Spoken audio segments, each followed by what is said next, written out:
Okay. Hello there. I didn't really actually prepare myself super well.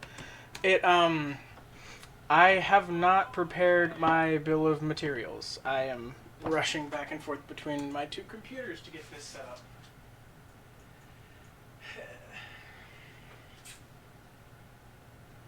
R9 is 16.2K and R10 is 10K?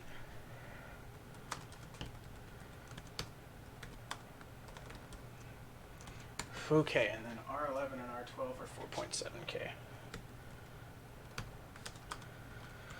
Alright.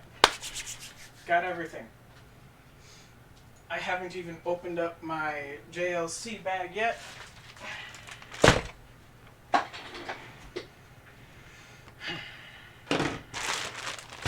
Actually, I need to move this camera view up a little bit. Hold on, Michael. We've got our JLC package fresh off the presses. There's like 3 different orders in here, but only one of them is going to actually be valid. That's okay. We think they're going to be good? We think JLC is going to high quality me?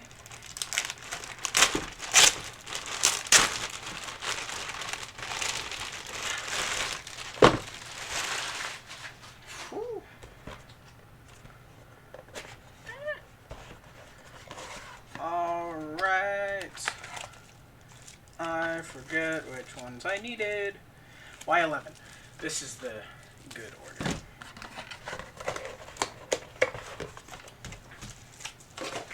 Oh boy. Let's see how these PCBs fared.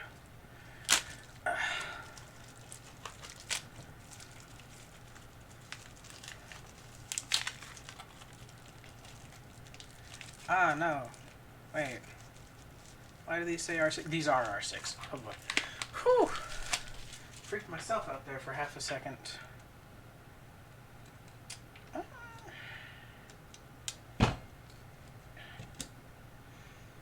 that's a little weird. Piece of manufacturing debris. Here, let's check these out. I think if my initial observations hold anything, all of these traces, all of these connections look pretty good.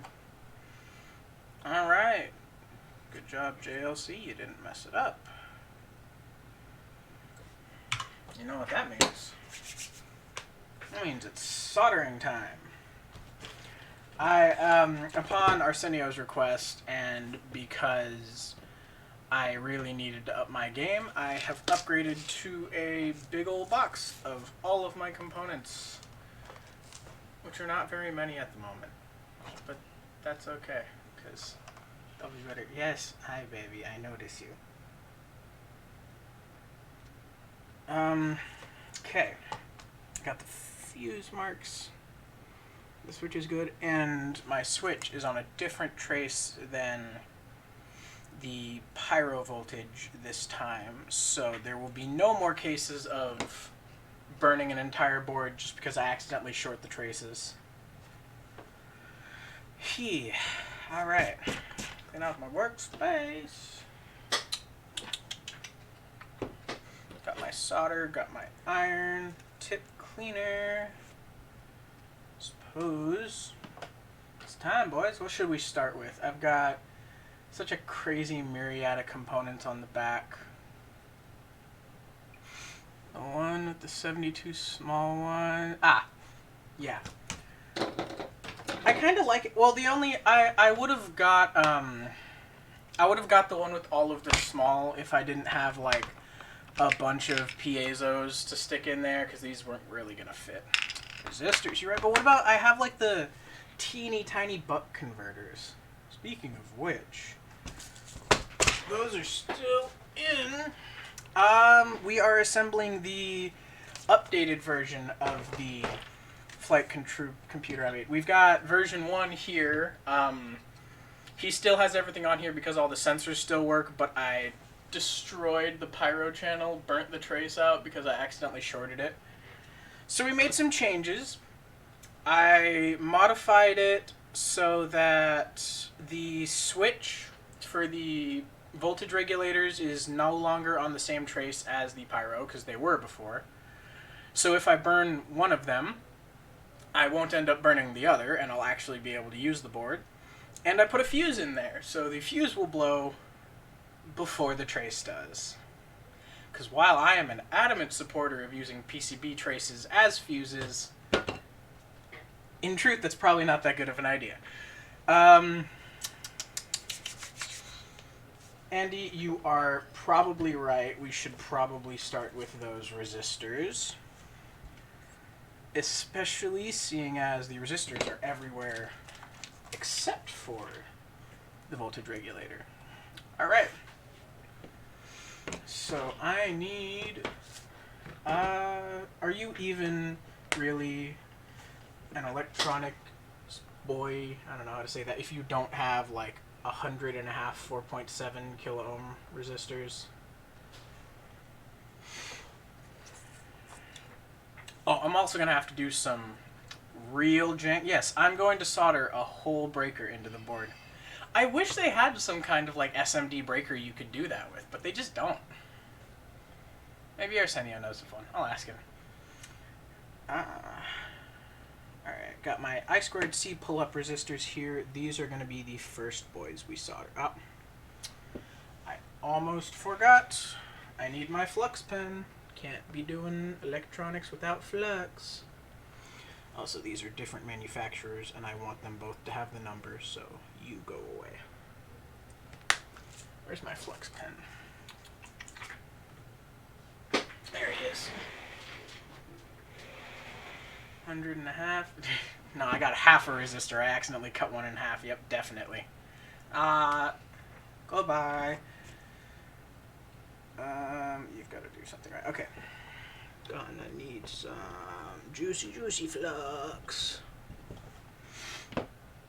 Yep, hand soldering everything. I could not get the DIY solder mask to work. I'm working on it. I got the, it started to etch, but for some reason it was etching away the ink as well. So I think the ink that my printer uses is not compatible with the muriatic acid DIY everything. But that's okay. That's alright. Perfectly fine. I'll get it one day. Alright.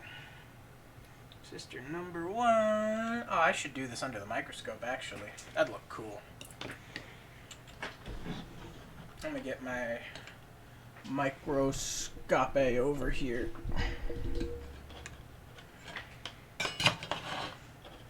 Are you resting? No. Now you are. Okay. Microscope acquired. Let's do some some soldering. Alright. Got my resistor sitting right there. Gonna bring him in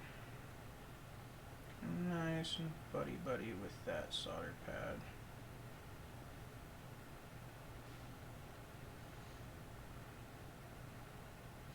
Oh, that's such a bad job. I can't solder that far away from my body. Hold up. There we go. That looks a little bit better, huh? I need a second one of these boys. Come on now. I have considered doing JLC PCBs, solder mat, or the soldering stencil that they can produce for you, but I just didn't want to pay the extra shipping because those things are big. Bruh, do your homework and just have me in the background. That's what I do all the time. My favorite streamers. Swear to God, every single time Arsenio or Joey goes on stream, none of my homework gets done. Alright. 12:06. I am still a absolute noob, and I will admit it, when it comes to soldering the SMD components, and so I do not trust myself quite yet with soldering 0603. Only, really? What shipping did you pay for? Did you pay for the economy or the DHL Express?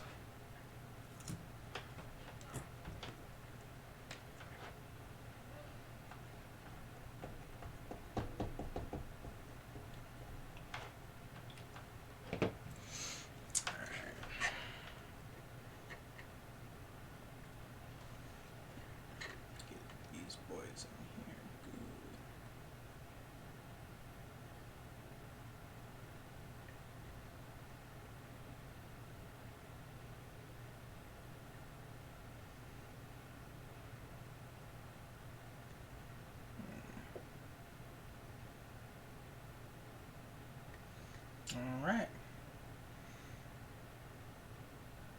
2 extra for economy. Alright. I mean, I guess I'll have to look into it. If I get the DIY working, I guess I'm not going to have to pay for it anyways, so, you know. But for the time being, I just didn't want to spend the extra money. Besides, I think I want a little more experience doing it by hand before I move on to doing it with a stencil and a hot air gun, just in case I do have to do it by hand.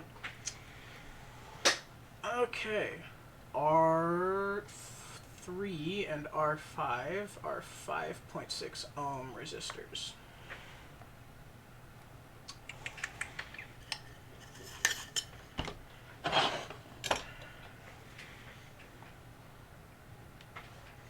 Two of these boys. I need to buy more of them. I don't have a CNC. I do not. I really wish I did. I almost grabbed the laser cutter from my school's makerspace when we were closing down, and I would have if I had a way to bring it home, but didn't work out in the end, and that's okay. I mean, honestly, I'm not even sure where I would have put it, but remember, kiddos, stay hydrated. Alright, 5.6 ohm resistors, let's go. Where am I soldering these? R3 and R5? Yes.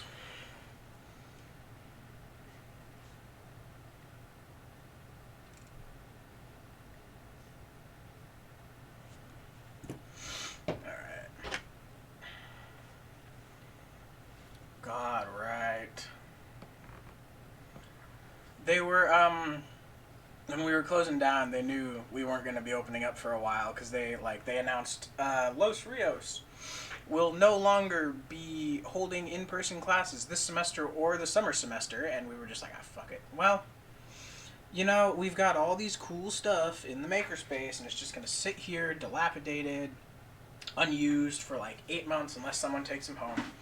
So one of my friends took the Bantam that we have, which is like a little mill that does PCBs. I want one so bad. I wish I had taken his. And someone took our Roland MX50, which is a CNC, but it only does wood. And I was almost going to take the laser cutter, but, you know, just didn't work out in the end. Alright, I have got the resistor here.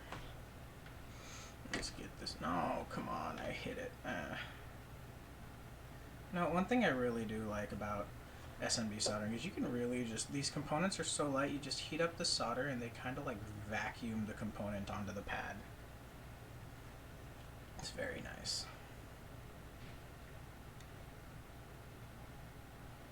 Alright, come on, let's get you on there. Right, there we go.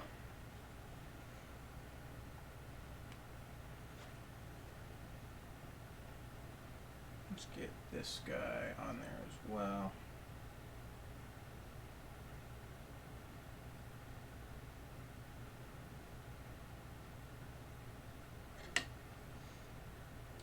Damn. 2,500. God, right? It's not even, it doesn't even do that much. You could build something, you could build a Bantam. You could build something better than a Bantam for 500 to 750. No, it doesn't. You have to change it yourself.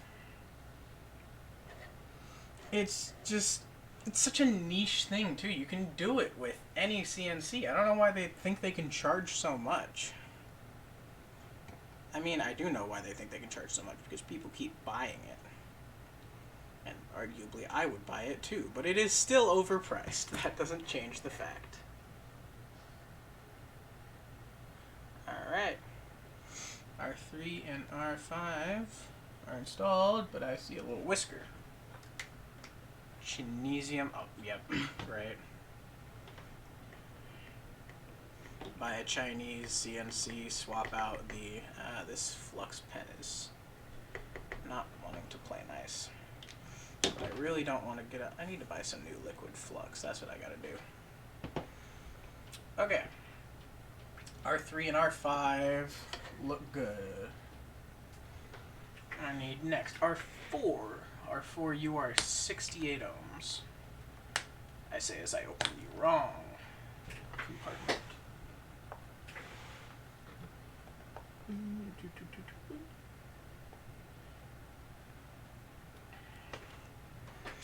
know what I have always wanted to mess around with was electrical discharge milling. I know it's like super niche and not really viable for most materials, but it just seems so cool to have like a high frequency, high voltage electricity chopping through a metal block. R4, 68 ohms, yes. Can confirm.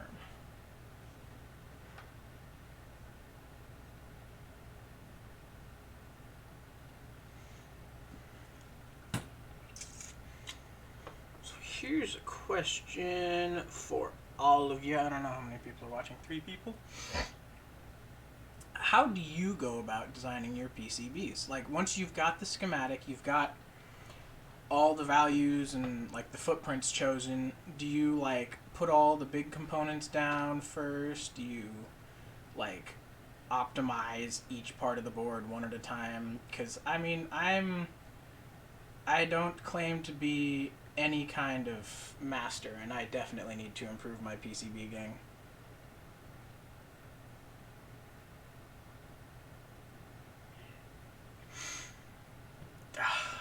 Right? It's honestly,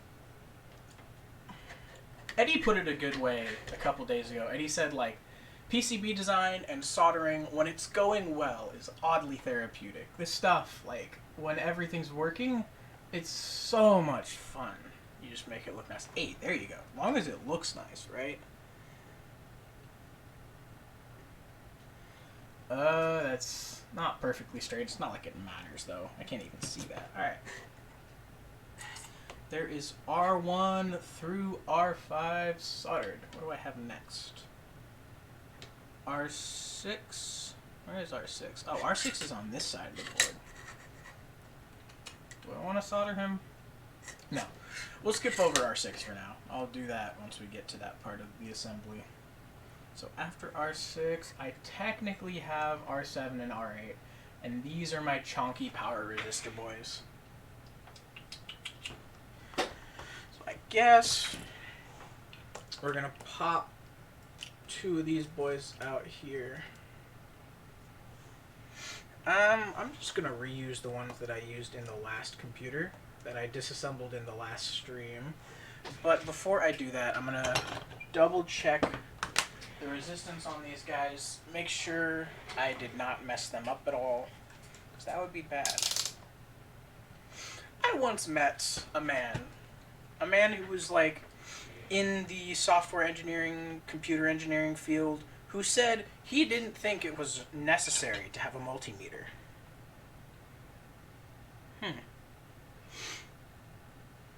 Like, how do you just... People think it's possible to go through life without a multimeter. These things are so useful. They're necessary. Okay, each one has 2 ohms of resistance, and the thermal pad is still not connected. Good. Alright. So, I have made slight modifications since the last time I did these boards. I made the pads for soldering quite a bit bigger. So now, if you would get off, I can actually hand solder these components instead of having to blast it with a heat gun, which is very nice, I think. Just using an oscilloscope, and if you get a wave, then it's working. Yeah, there you go. Unless you're Arsenio earlier today, because that was fun. Alright.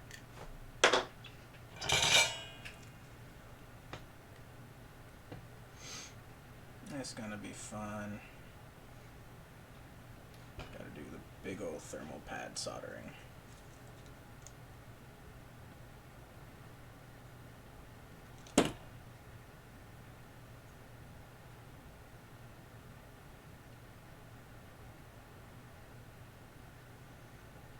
Juicy solder. Love me a good old fat blob of solder, right? Alright. Let's see if I can just take this boy, heat up the solder. No, don't be flipped over, don't do that. And just inch him towards it. Come on, buddy.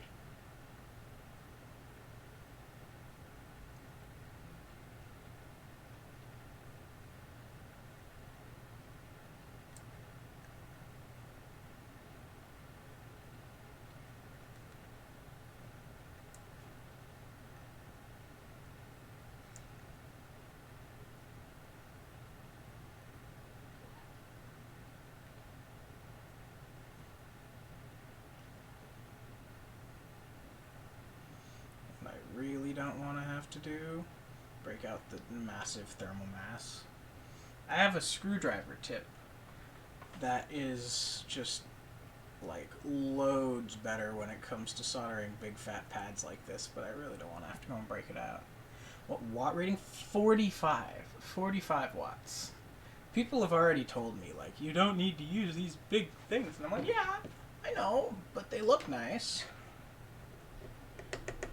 Kind of cool being like, yeah, my pyro channel can handle 45 watts of unnecessary power.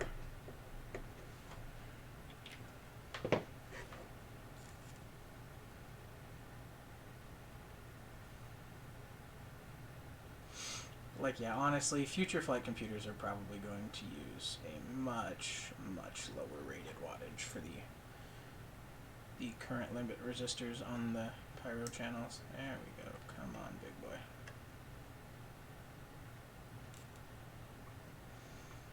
Come on now. Just work your way onto that pad. How many watts actually go through it? I think it's something like 20. I spec'd it for 4 amps pulse. So 4 amps at like 7.4 volts, something like 25 watts.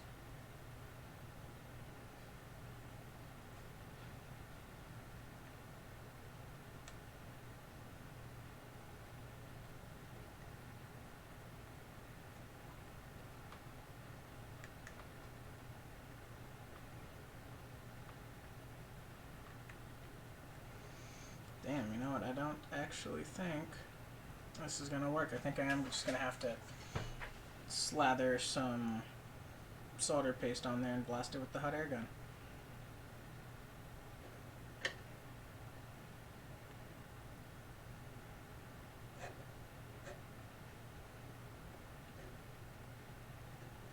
Can I even get him off now?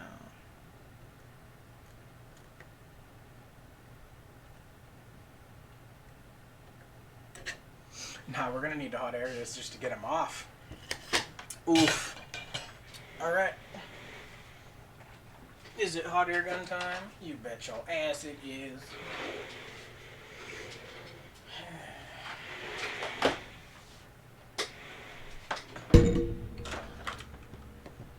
Alright. Well, seeing as I don't want to blow this circuit, I'm gonna unplug that boy. Stick this guy off to the side here. And guess it's the blasty blast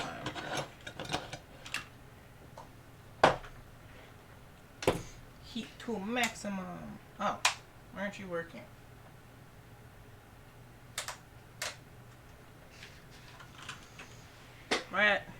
That's disheartening. I couldn't have already blown this fuse, could I? No, I couldn't. That was weird.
There we go.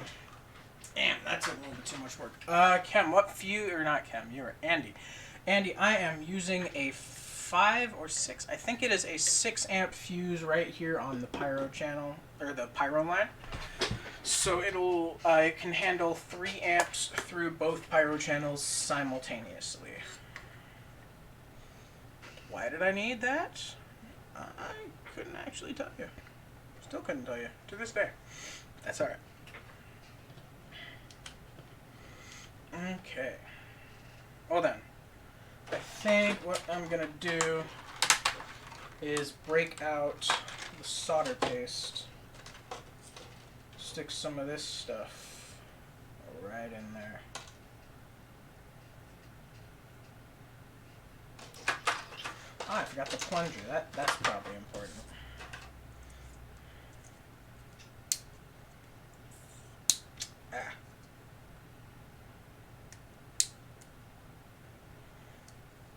Do fuses have a maximum voltage rating? I know if they do, I realized that at the time that I was speccing this board and probably specced it properly. But, like, I cannot remember right now if they do or not. Let's actually put that stuff right there. Oh yeah, I love me some good solder paste.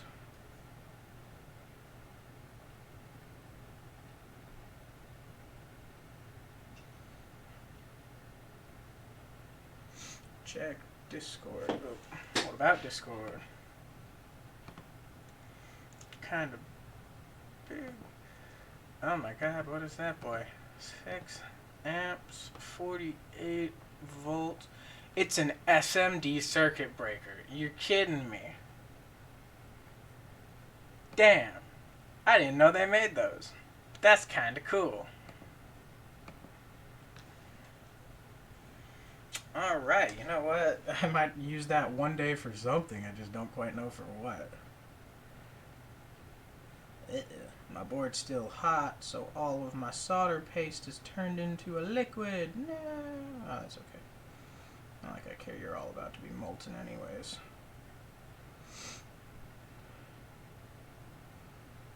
Just gotta get enough on each one of the pads. Get some around on there, may as well put a little bit on there. Alright. Yeah, I mean, all the specialized components in this world are a little pricey. Which kind of sucks. There's a lot of specialized stuff that we use, like, a lot.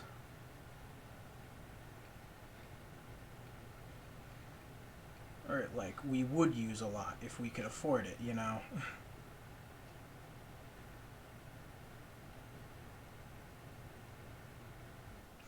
Alright.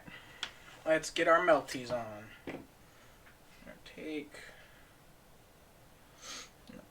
Pick and place this boy right down on there.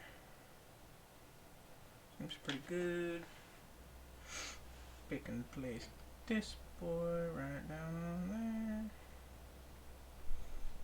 Seems pretty good to me.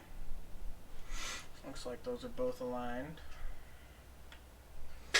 Not really digging this big old splotch right here, but as long as it's not over here, I think that'll be fine. Alright. Let's do the melty.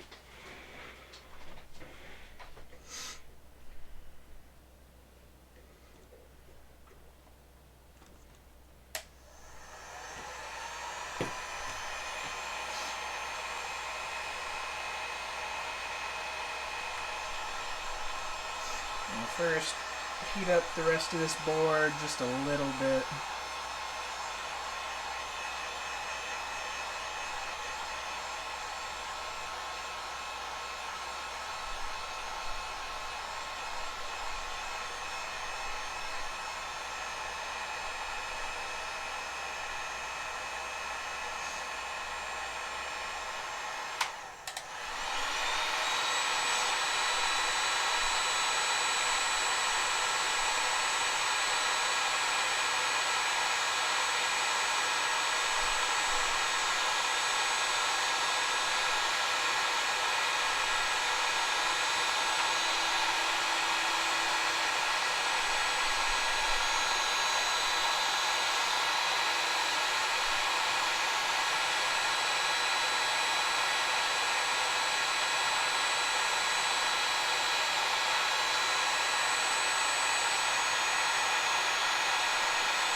Come on, brother.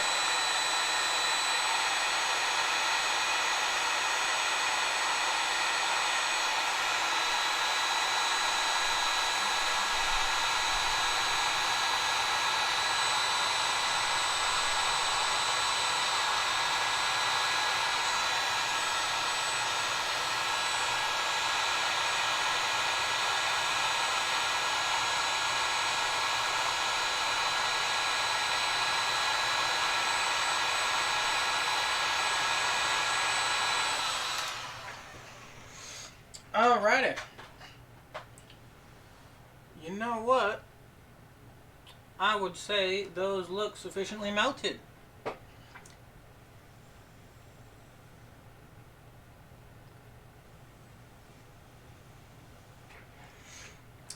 What? Alright, I'm definitely going to let that cool down for just a minute here before we continue soldering. Ah, you found a cheaper one. How much this cost? Yeah, this one's 5 amps. I mean, it's only $1.30. I wonder, how do you even reset those things? Also, that looks like a plug-and-play boy. Doesn't look like very SMD, but that's alright. That's alright.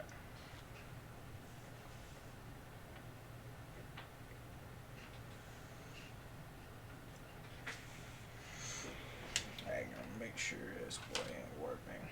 That would be bad.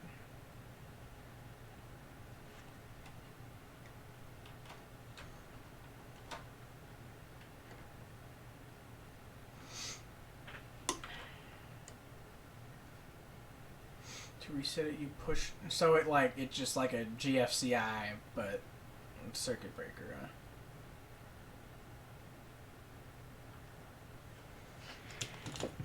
Alright, let's carefully transplant the board to the silicon, because I want to make sure he doesn't warp, and this is toasty right now.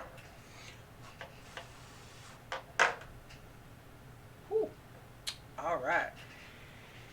I'm going to switch back to just this view from now because I need to let the microphone base cool off just a bit. Alright. We do actually have one more thing that is easier to do with solder paste, so we're going to do that next. That is the voltage regulators.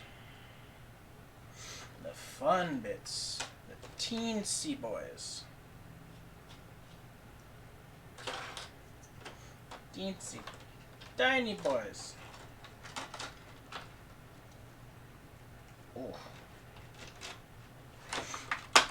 Honestly, I don't know what I would do without leaded solder. It's just so nice. So much easier to work with. So much lower melting temperature. Like, with this friggin' hot air gun, I would not be able to melt unleaded solder.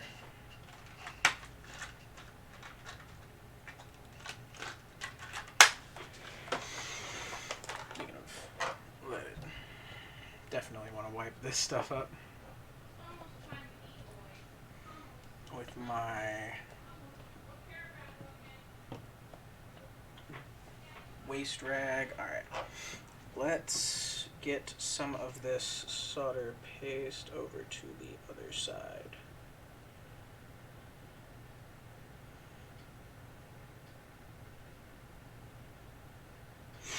Nah. Unleaded for the win, you dirty traitor. Nah, I see the benefits to both sides, honestly. I don't know. I'm personally a fan of the leaded stuff. I love getting brain dead, you know? It's one of my favorite pastimes. Alright, let's pop these boys out. Get some good buck converter action on there. Are you cooled? No, you're definitely not cooled enough yet. That's alright. I can confirm, based on preliminary estimates. Why is your girlfriend's she's a fucking... Okay, listen here, you jerk. She does stuff for a scare park, and so she was dressed up as a terrifying maid. Can confirm, was terrifying. Can confirm, was terrified. Okay, resistance over both of these is still 2, so those are definitely good.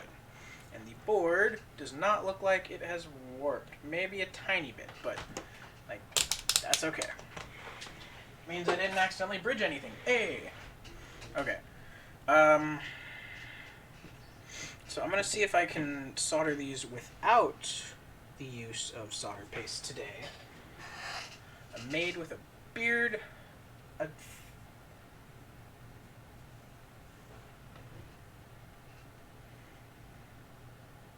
Hey Andy, I could figure out where you live. I have Arsenio. Arsenio would gladly help me figure out where you live.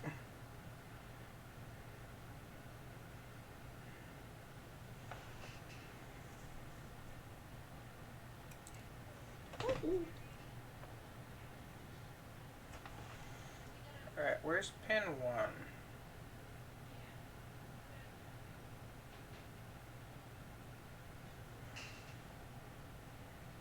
Shit, I can't.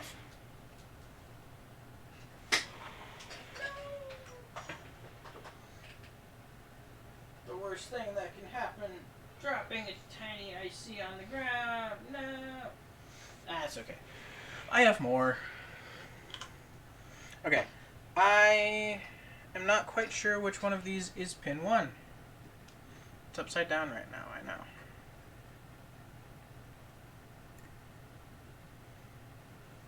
Do what you coward, dude. Fuck it, I'll have Arsenio figure out where you live.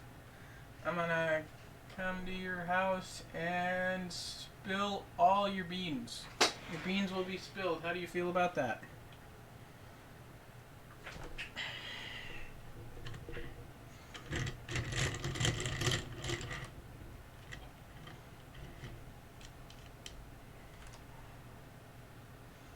Which one of these is pin 1? It doesn't even have a marking.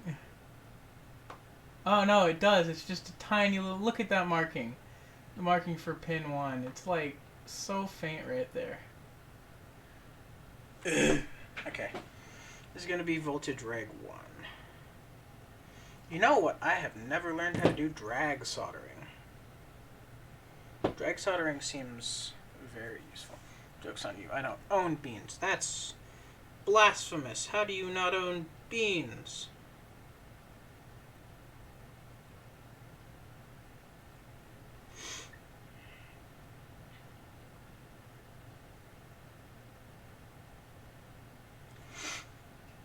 Hey, what's up, Mr. Bread? A viewer count of 3. And I'm one of those viewers, because I'm watching it on my laptop to respond.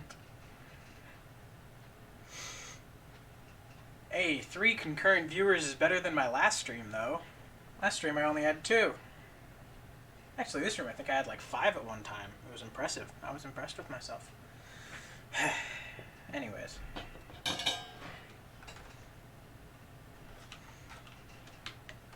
Yep, Andy, you do your homework. Do your freshman year homework.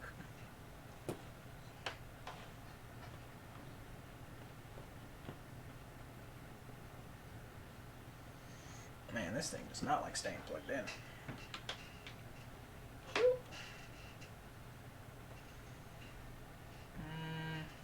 Yeah, that's alright now.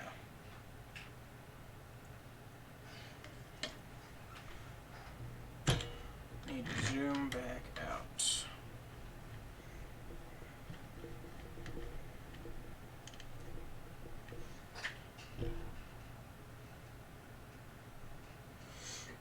Alright, this be the boy we are soldering now. That little tiny boy.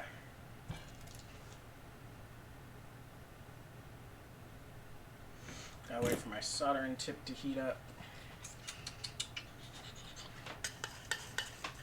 Then we going all in. I don't know, is this tip small enough?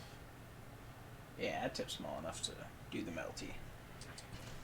Gotta do this twice. We've already got resistors 1 through 5, and then 7 and 8. I'm not gonna solder 6 just yet, because 6 is on the other side of the board.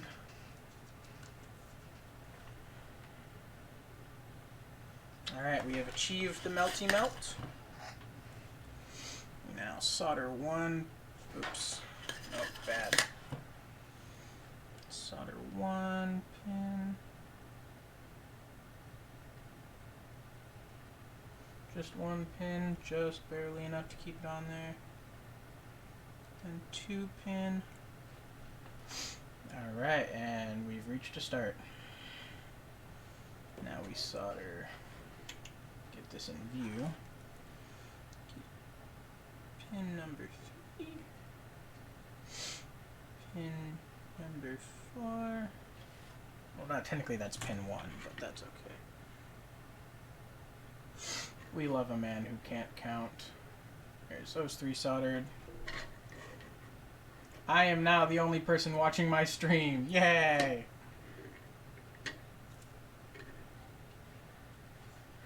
That's okay.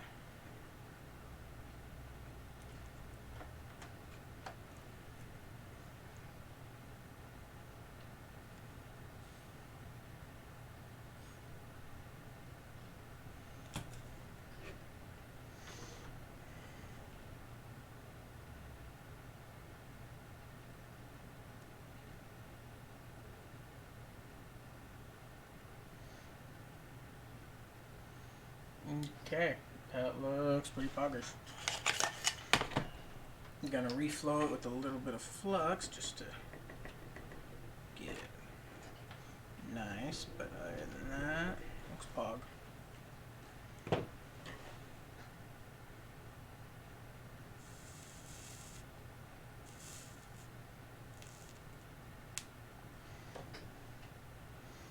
Alright, there's those 3.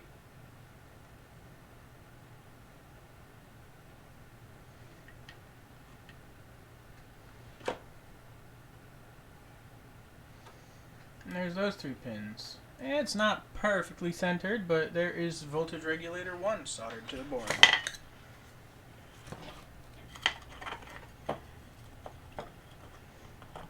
No one saw that. You didn't see that.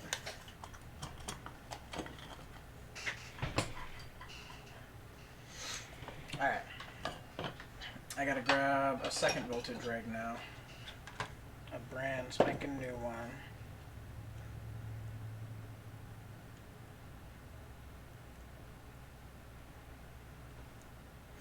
There we are. I gotta figure out which one of this guy's pins is pin 1. It looks like that side. So that means he goes on like this.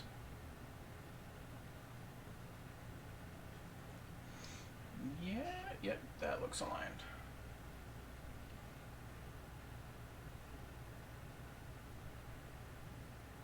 Alright, get them pins soldered.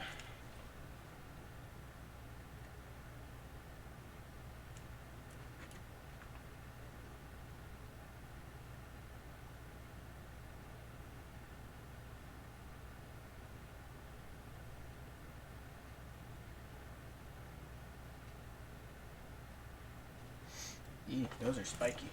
Don't like that. Definitely gonna reflow those.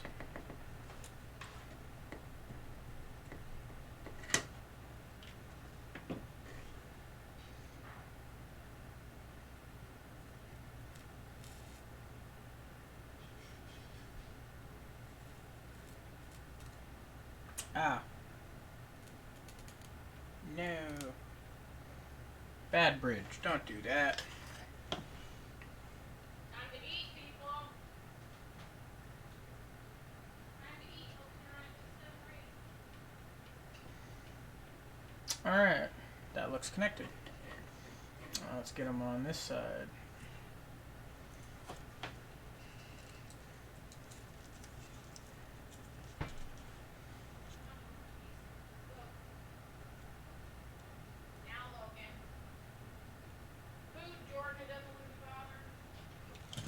Erg, that bridge. How dare you bridge on me?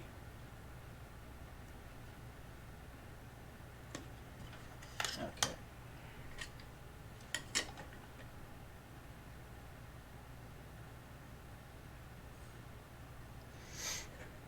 To my optically enhanced eyes, those both look soldered.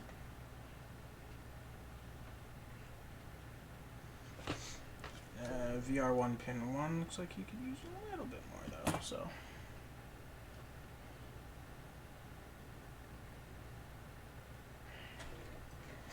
Maybe just.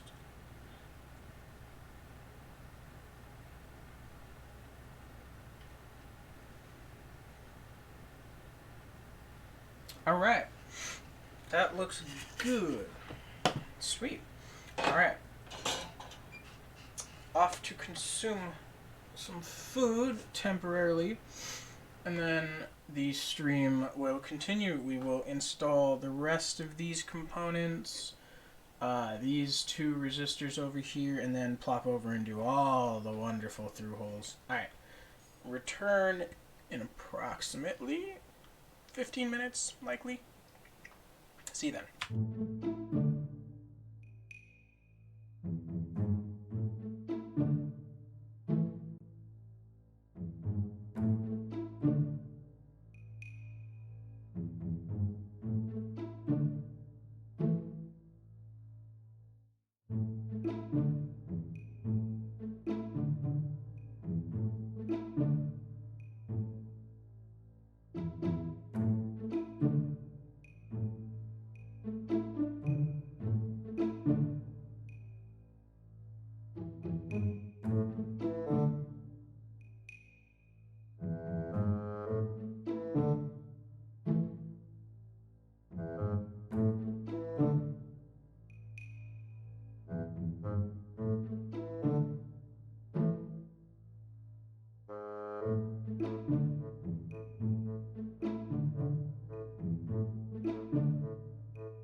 Oh boy, hello again. We're back. Ready to do some more soldering. I've eaten some dinner, I've refilled my drink. It seems good. So then, we left off, we had soldered on the first and the second voltage regulators. I am thinking now we do capacitor 3 and 6, because those look like they'll get in the way. So, C3 and C6 are 100 nanofarads, 1 microfarad. Some of those in here.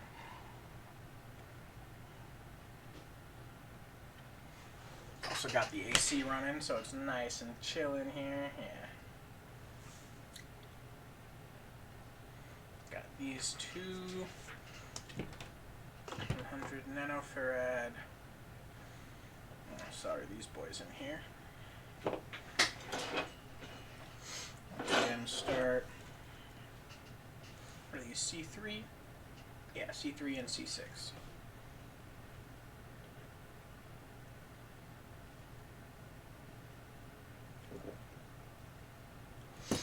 Some of that juice in here.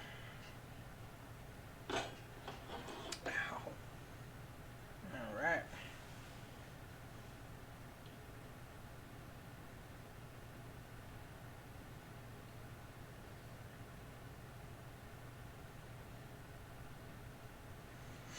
C3 and C6. Yep, 2 capacitors. Oh, God. Yes, we're soldering human bones to my PCB.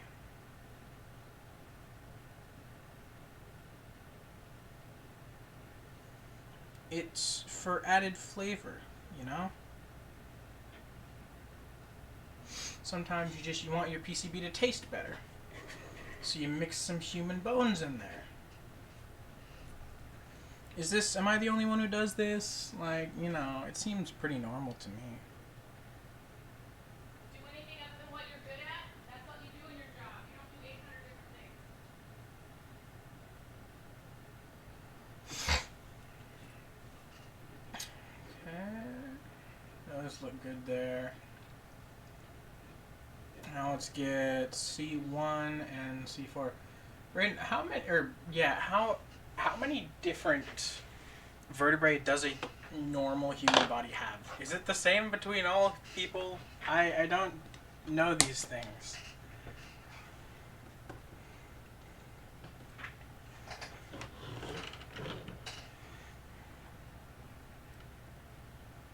If someone has a different number of vertebrae, is it like a big problem?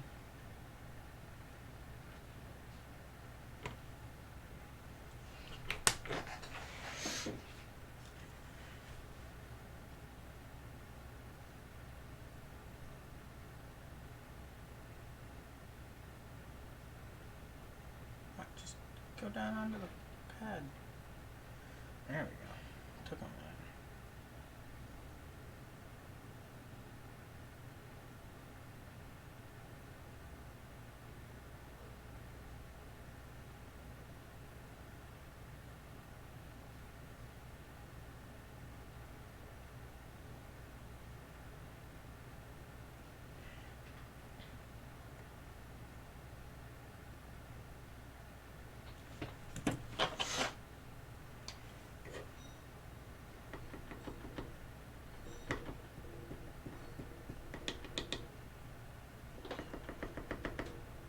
More flux.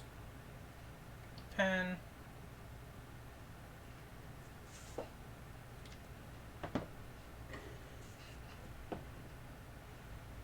And let's... I'm not going to use that guy. That had a broken side. Am I soldering 10 microfarad?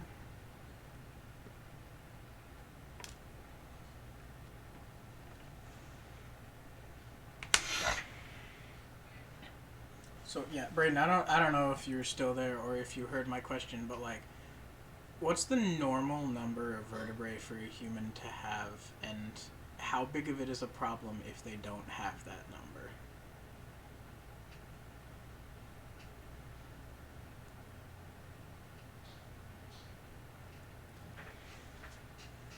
Alright, there is C1. So those through holes, oh, they're just, that's just the background of, like, the microscope. They're fine, I swear. You lift them up and they look fine. 33 vertebrae. Man, that's a lot. Could you, cause like, I don't think you really need all 44, you know? Like, are those different manufacturers? Oh, no. What? You do not look like the same color as your buddy here. I don't really trust that.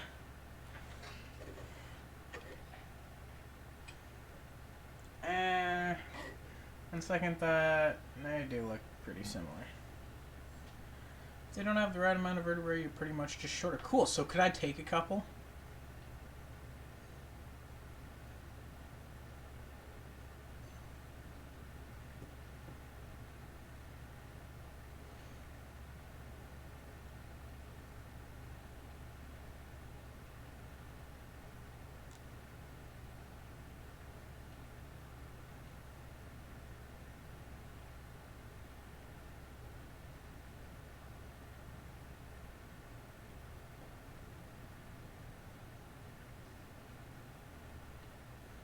hands.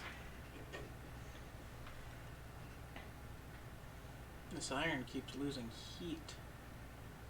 Not sure why.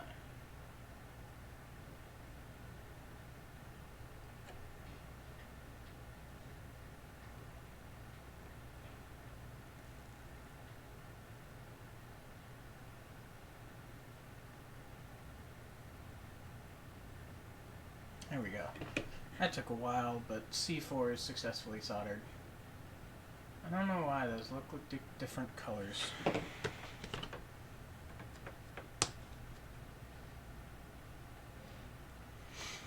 And I think that's because they actually are. I think I might have accidentally soldered a 22 microfarad onto C1, so we're just going to desolder this boy.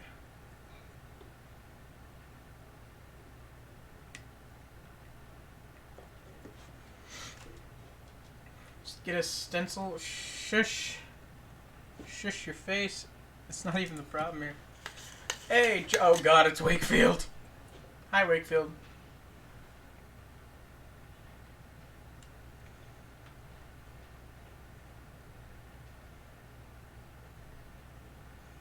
Just doing some soldering shits and giggles. Alright.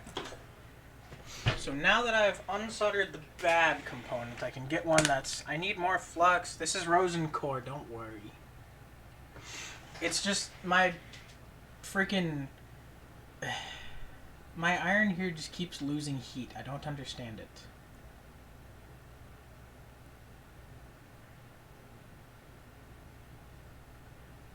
But also, yeah, you're probably right.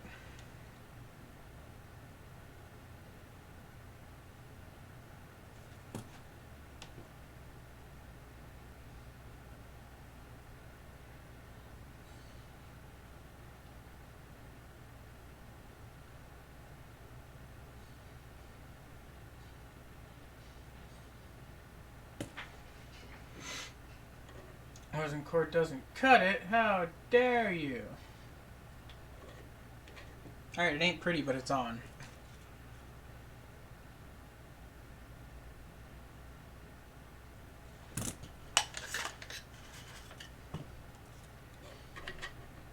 Get a better view of these boys. I really do not like the way that C1 is stuck on there.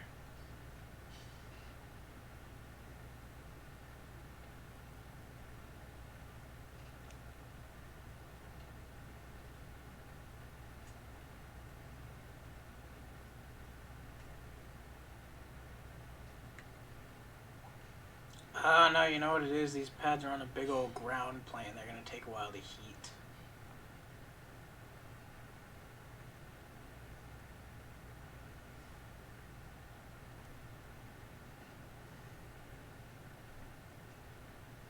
Yeah, you're right. I need more flux.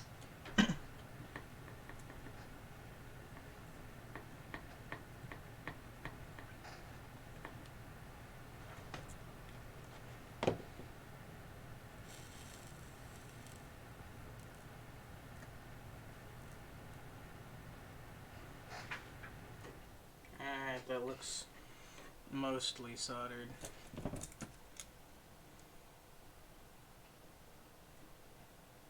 Okay, there we go. That one I could get direct heat onto it. They're soldered. They're soldered. That's good enough. Alright, C5 and C2, 47 microfarad.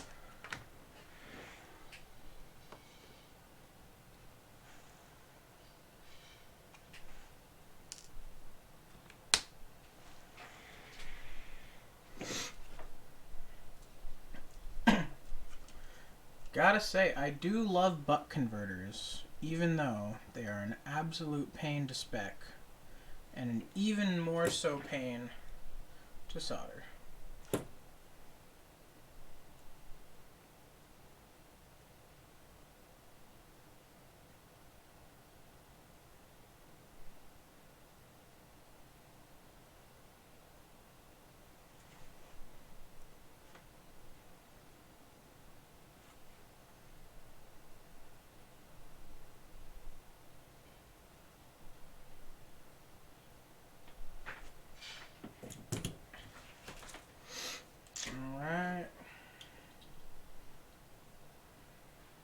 C5 and C2 right there.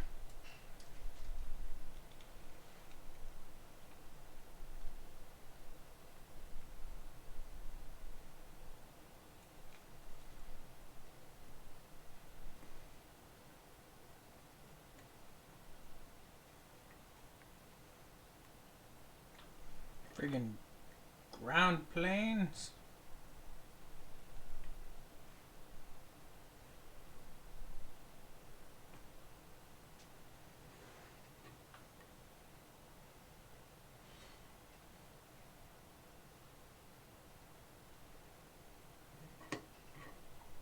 Alright, that's good.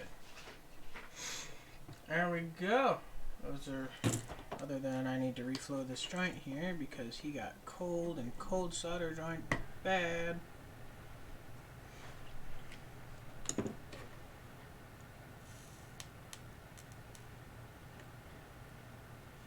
Alright, that's all the caps on the board.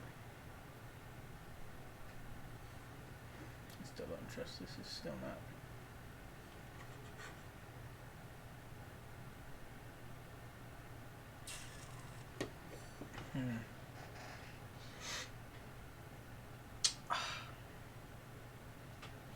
How dare you, bread, you evil bastard.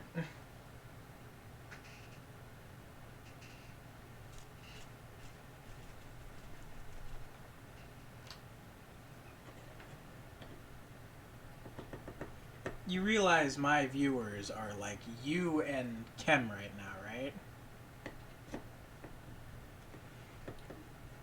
Not very much viewers to yoink, my friend.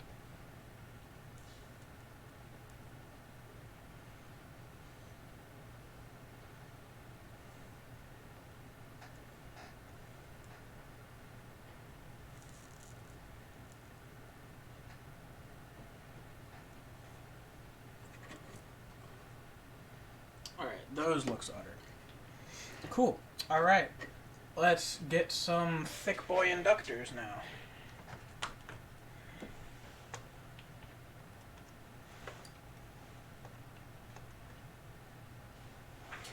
Gotta get me a multimeter that does inductance and capacitance.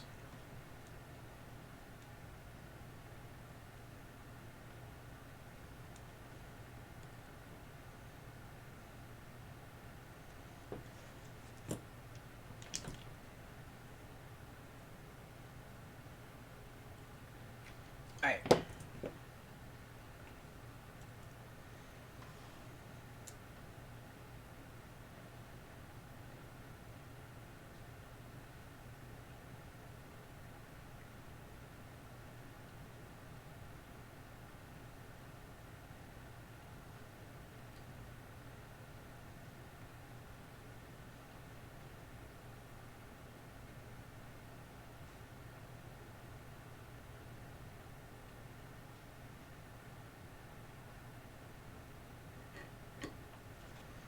Alright, that one looks good.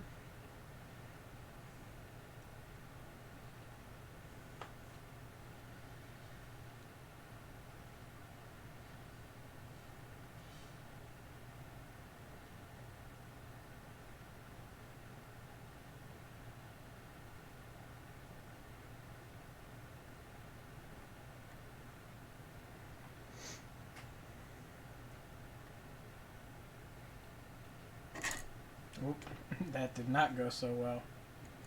My board cantilevered off the edge of the fucking microscope base here.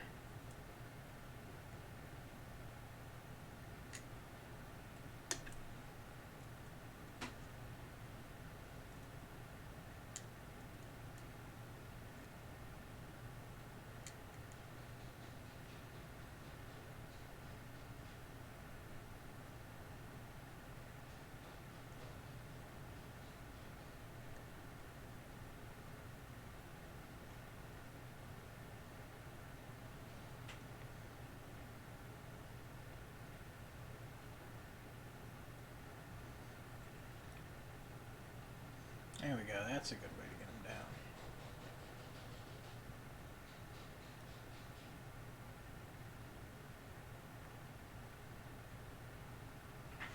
Perfect. 2 sides of 2 inductors soldered.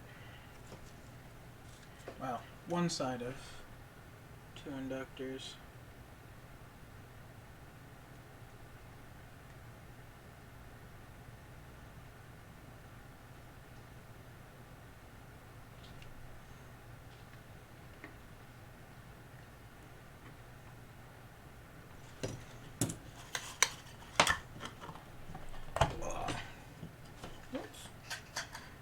Worked my tip cleaner. Oh no. There we go. Okay. Get the second side of this other inductor here.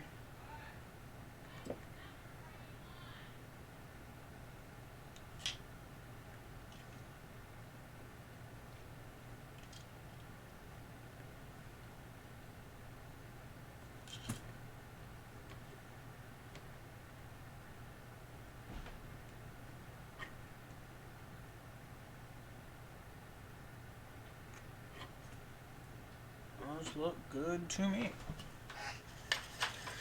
Okay. I should probably now...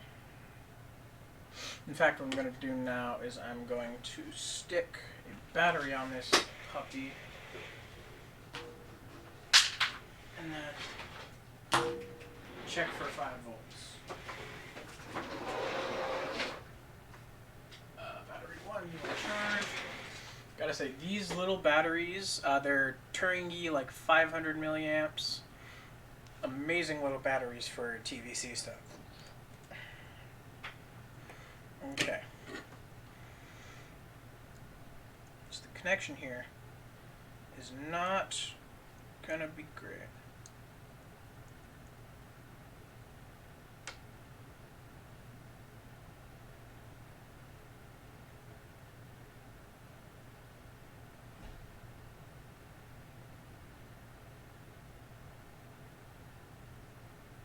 That's also not good news. That means I have... Hold up.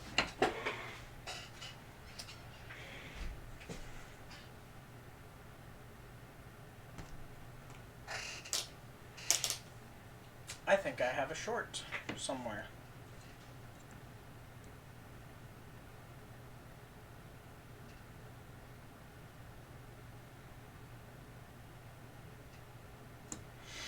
No short. Is this...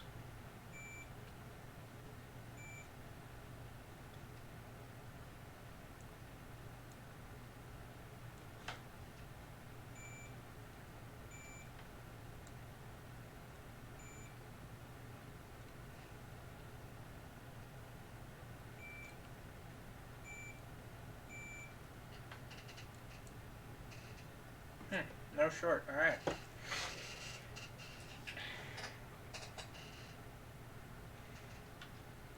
I'm not super sure. I do want to check for continuity between these, though. Because you should never get a continuity check across a capacitor.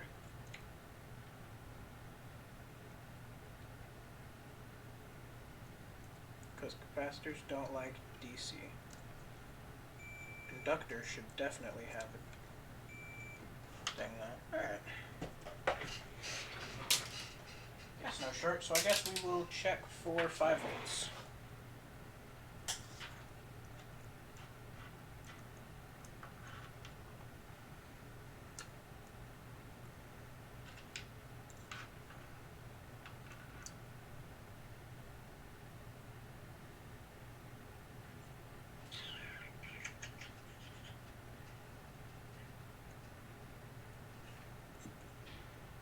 Temporarily solder some wires here.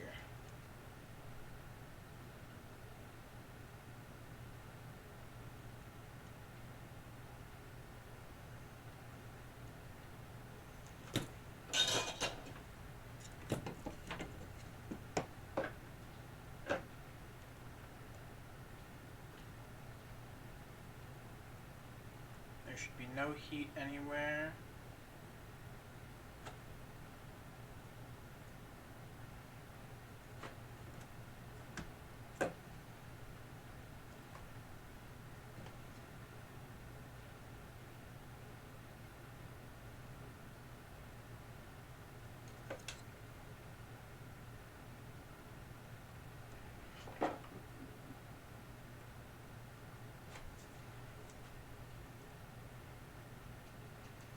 which there is, which concerns me.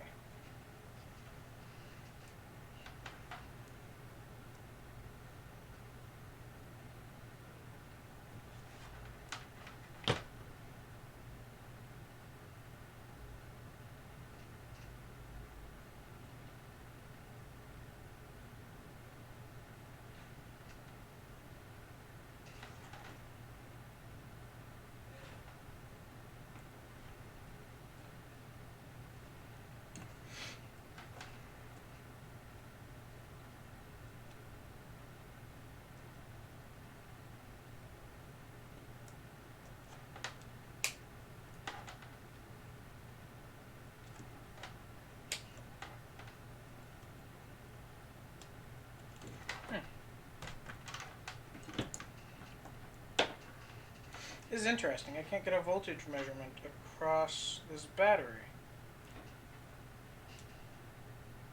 Oh. It's because I'm not in voltage mode. ALMAO. 7.5 volts across there. That's good.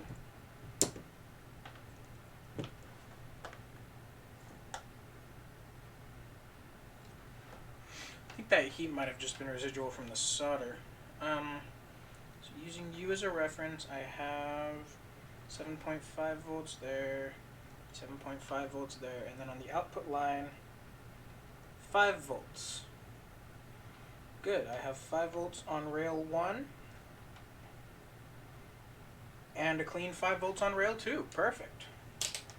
Alright. That's what we call poggers.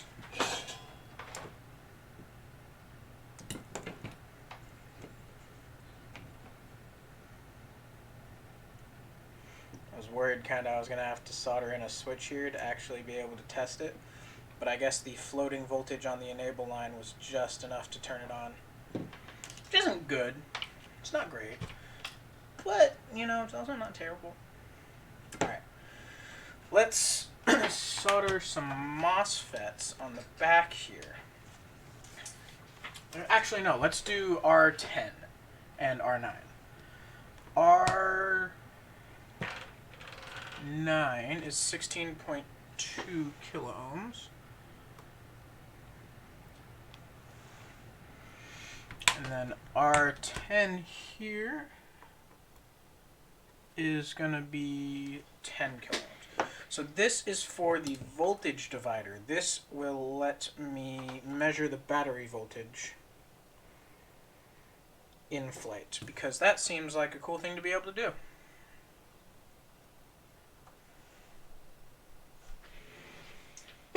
Alright, so R9, 16.2 kilo ohms. Oops, I accidentally grabbed 2.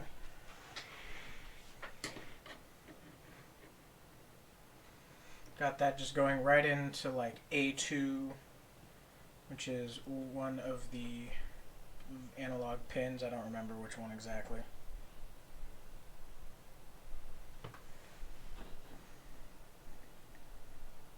I'm gonna just suck that up right in there.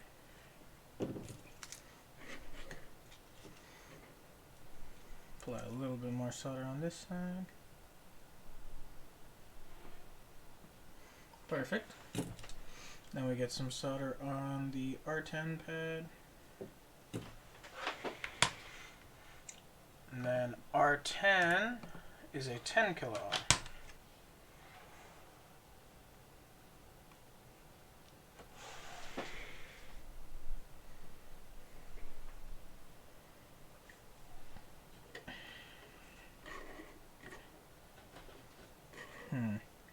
This one's going to be kind of fun to try and position in here.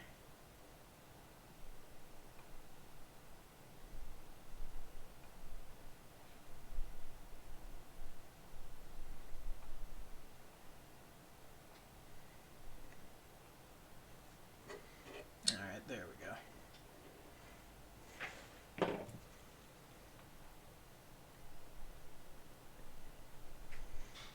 Perfect. There's those two. Okay.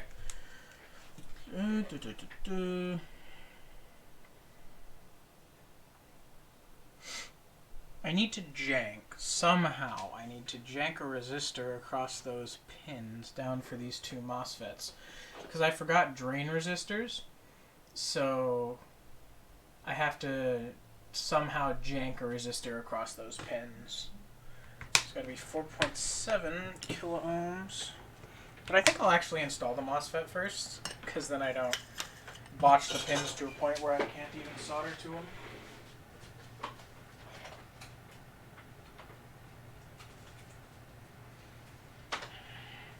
And I gotta think how I'm gonna do this.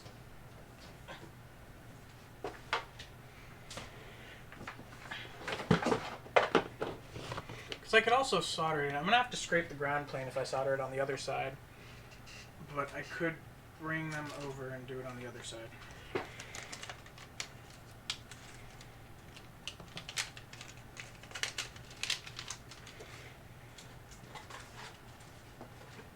And get some MOSFETs. This has two MOSFETs. I need two MOSFETs.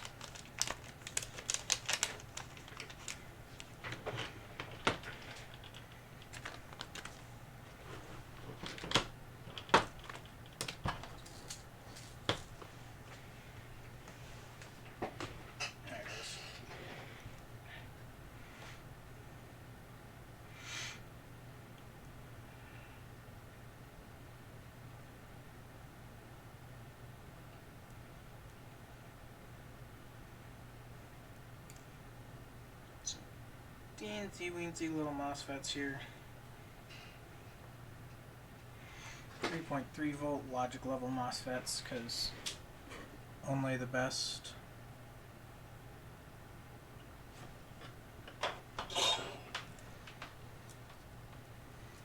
Little teensy weensy MOSFETs.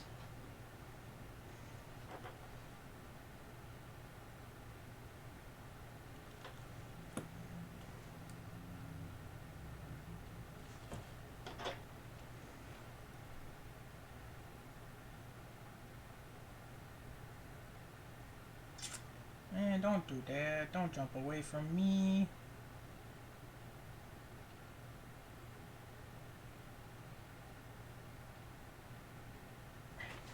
I had to do this closer to me. Man.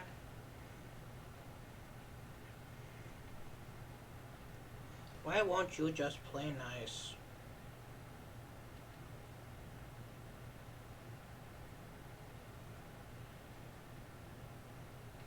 There, see, that wasn't so hard, was it?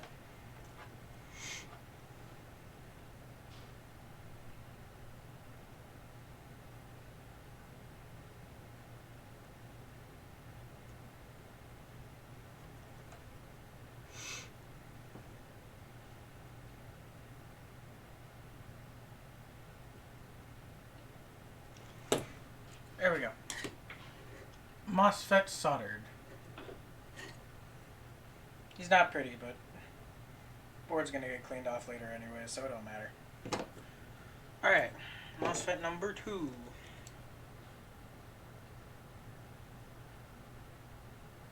Now pre-saturate that pad.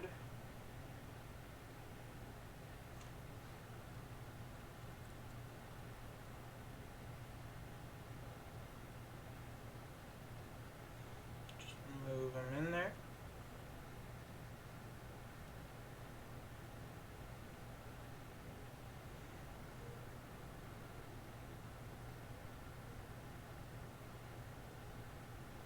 There we go. Once you got one pad soldered down, the rest is easy as pie. So the rest you can just like, oh, use that dirty tip. Now you just stick your tip right up next to that and just add some solder.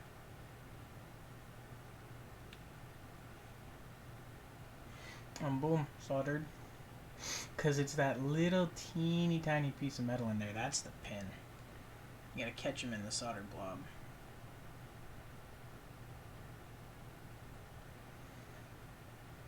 There we go. I'm just gonna make sure this guy got soldered. There we go. There's the MOSFETs. So now I should see if I can fit a 4.7 kilo ohm across those pads.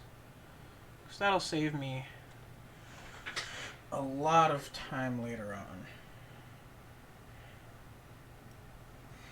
Alas, I do not think that is possible.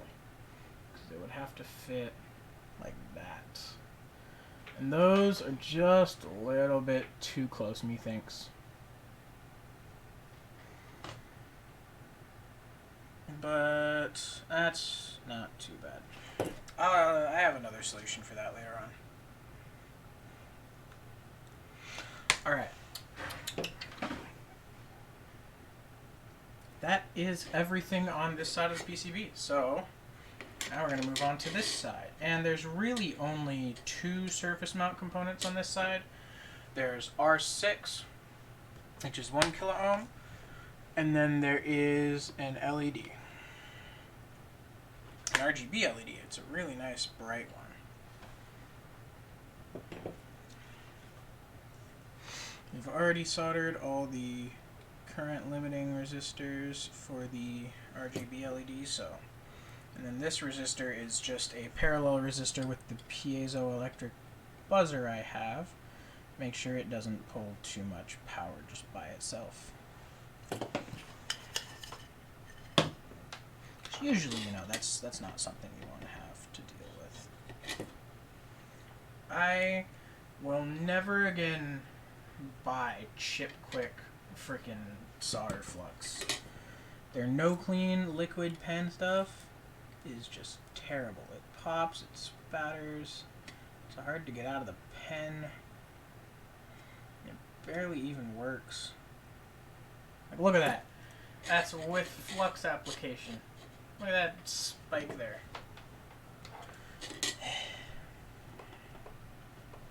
Never again.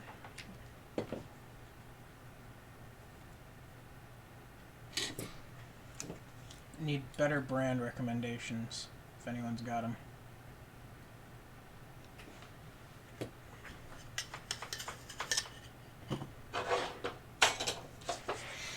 Okay, so now it is time. Why did I buy so many of these? God, I bought 15 of these LEDs. Alright, we're going to solder an RGB LED down onto those pads right there.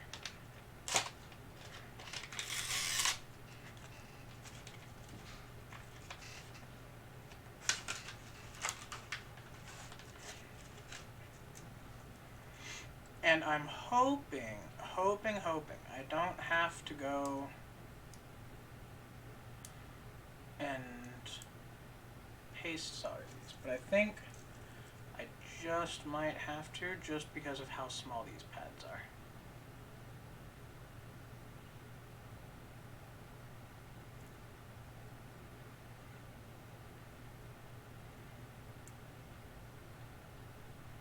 Come on, this can't be that hard to open up. There we go. Just took a minute. Alright, put the other 14 back in with the desiccant, because apparently these are very moisture sensitive devices. According to the bag at least.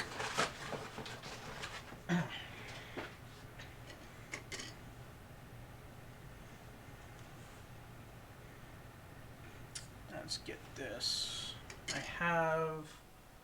There is just that, this corner here is slightly cut off. That aligns right there.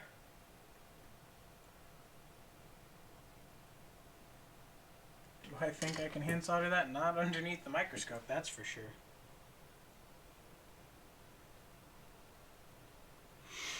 But I think I can do this.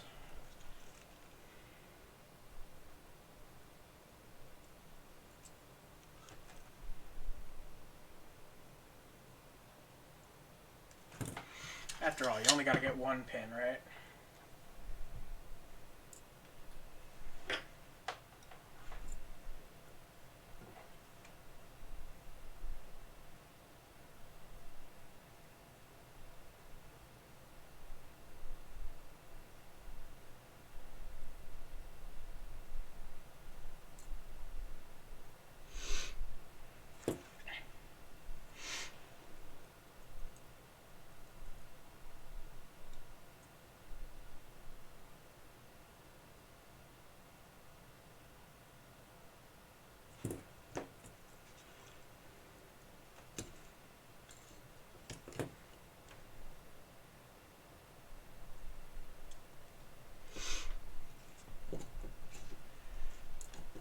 there is the red pin.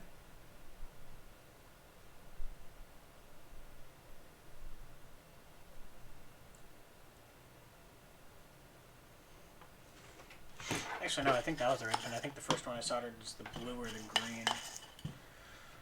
Blue and green pins get 5.6 ohms, and the red pin gets 56 ohm current limit, which is a bit much, but that's okay.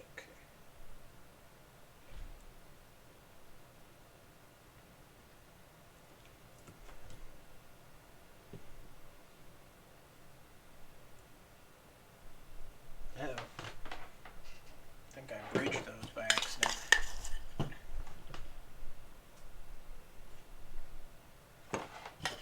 Nah, I think I fixed it. How does he look?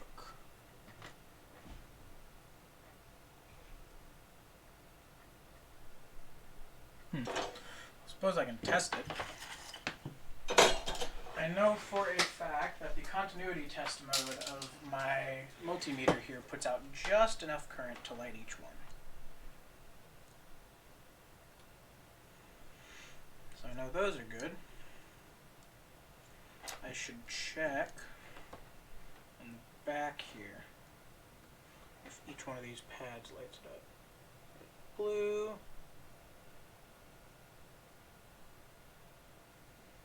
Yeah, so blue is definitely good. Red and green, not so much. Okay.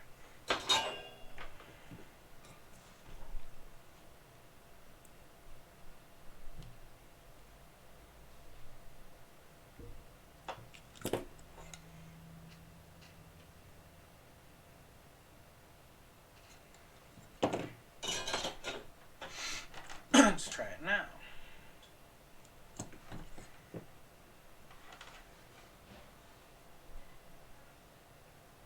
Oh, actually, you know what? I forgot one of these pads on the back. I forgot one of the ground pads. That's pretty important too. Doesn't really matter if the ground pads are bridged. It just matters that they're connected.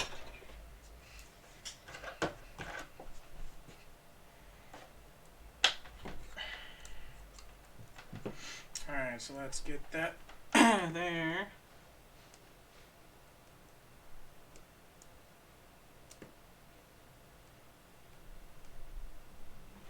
Still looks like I've only got blue.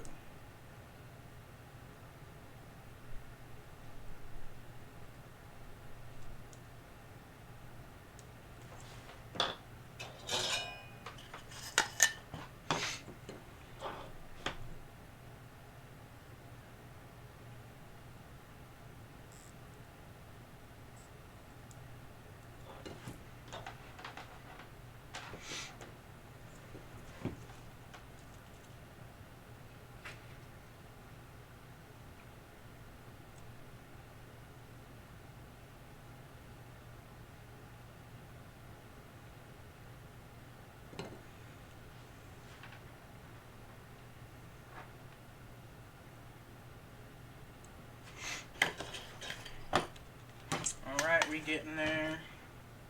Putting a little bit more solder on these joints right here. Making sure they're worked down onto their pads. We're so close I can feel it. Do I still have all 3 LEDs here? Yes, sirree, Bob. I have blue, red, and green. And then if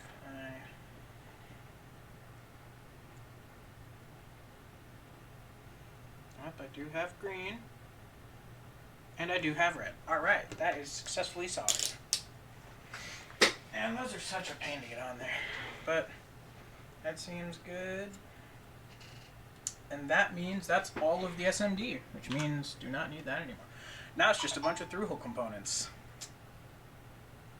A bunch of through-hole components. I need to solder every single one of these headers through. Oh, no. I missed one. The fuse. Nearly almost forgot.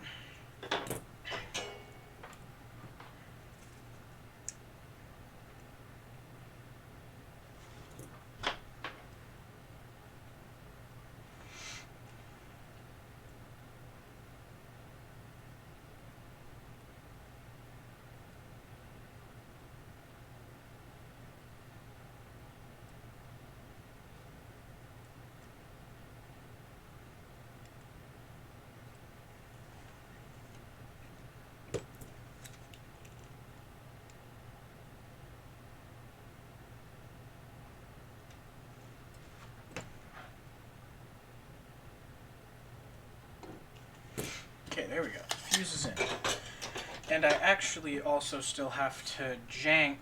I have to find some super janky way to get some drain resistors on these MOSFETs.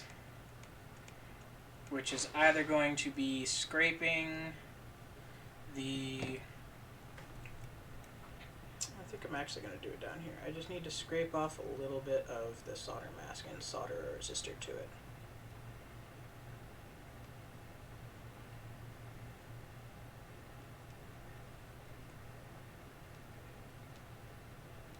Doing it down here does seem like the best option. Remember, kids, if you're not okay with jank, you're in the wrong hobby.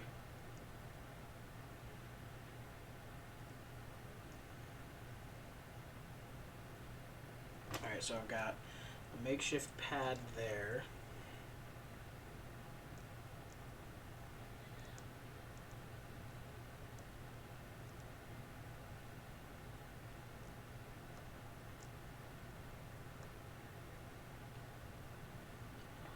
And a makeshift pad there. And the problem with not having drain resistors is fixed in the next revision of this board. I had just already sent these ones off, and it was an easy enough fix that I decided I would do it with a knife and some solder.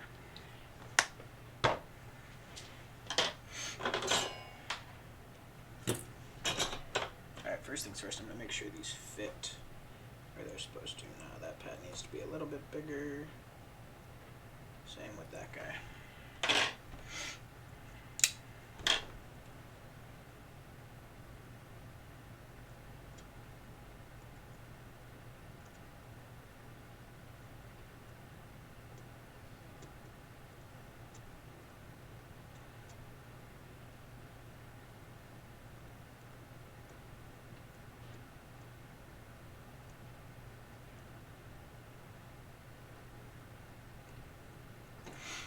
There's that one.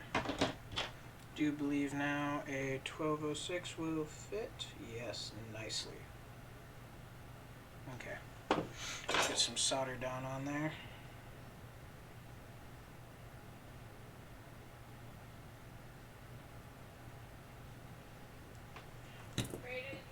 There's my makeshift pad.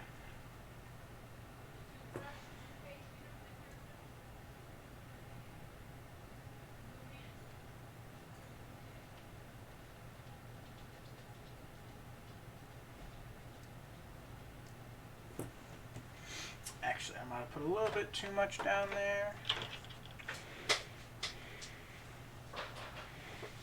Is solder wick time. I'm not quite sure where my solder wick went. You ever just lose stuff, disappears, and you're just left perplexed?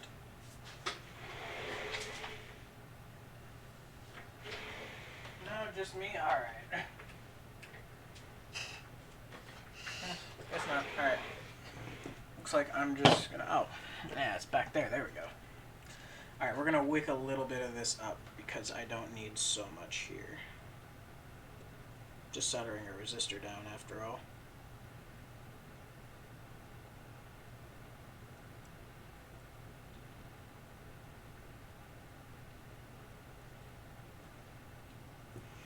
Alright. That's just barely enough to get a resistor in there, I think. But first things first, let's solder it to the MOSFET gate.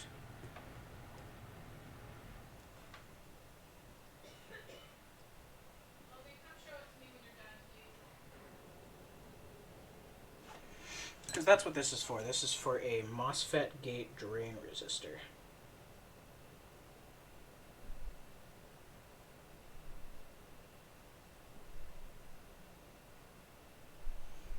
Because I forgot to spec for one of those.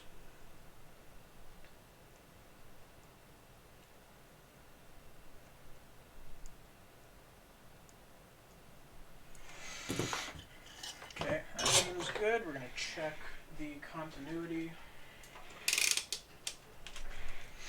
between it and some other ground points. What other ground points do I have? That one right there. Seems good. Check it between it and... oh, that's the wrong gate. Seems good. Alright. Means I've got one of the gate drain resistors in there. It is very janky, yes, I admit that much, but trust me, it's better in the next version.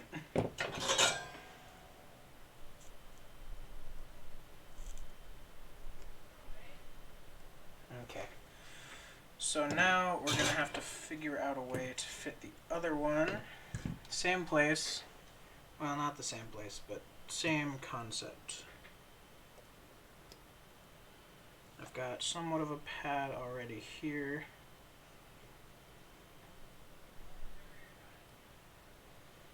I think actually I might just be able to solder it on like that. No, I'm going to make the pad just a little bit bigger before we do that. Just scratch off a little more of the solder mask.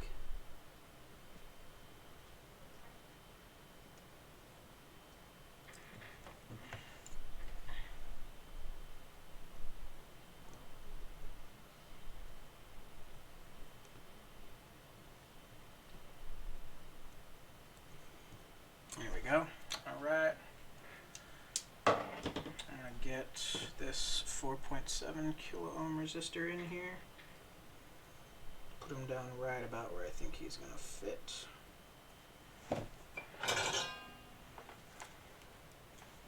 Let's solder him to the gate.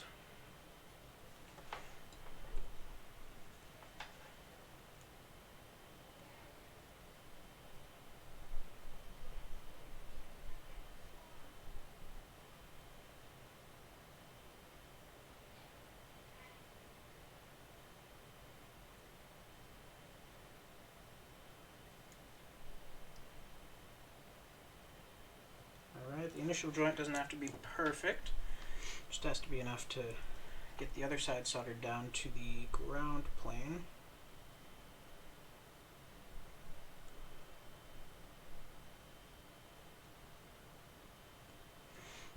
Which I have now done. And we're going to put some flux down on the MOSFET and clean up that joint. Just a little bit.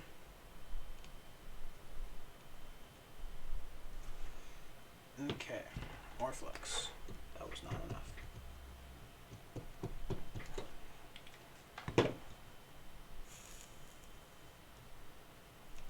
Okay, now looks better. So, continuity test this one as well. Always make sure your joints are good. So I've got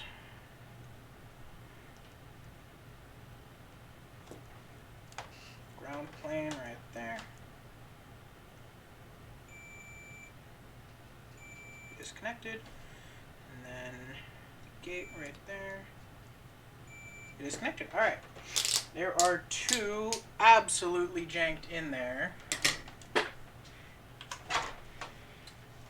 MOSFET drain resistors. Where are they? There they are, yeah. It's a little jank, I'll admit it. I wouldn't prefer doing this. I definitely wouldn't recommend doing this. But it was my mistake. Like, through and through, it was my mistake. I forgot those in the schematic. But they're there now. They're okay. MOSFETs, everything looks good. Everything looks all soldered down. So I'm going to wick a little bit of solder out of these pads here. And then we are going to solder some through-hole components, the fun bits.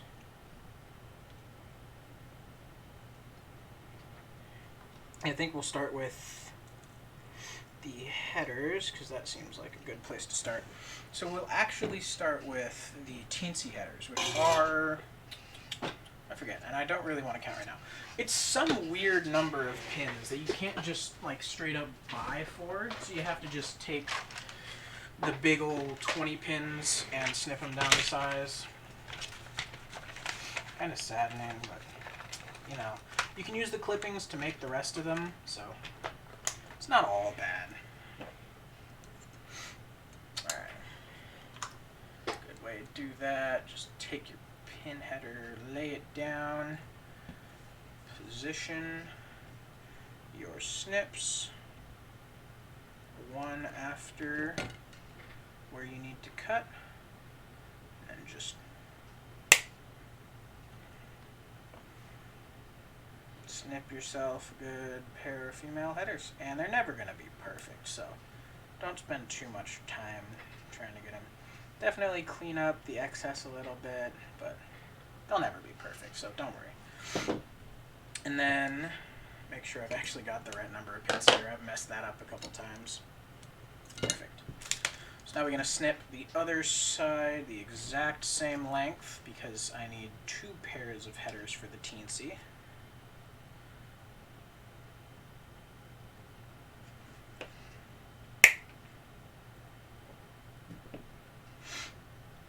Alright, seems good. Doesn't even leave that much mess here on the end. That's not too bad. Alright, so we've got our 2 sets of teensy headers, which are,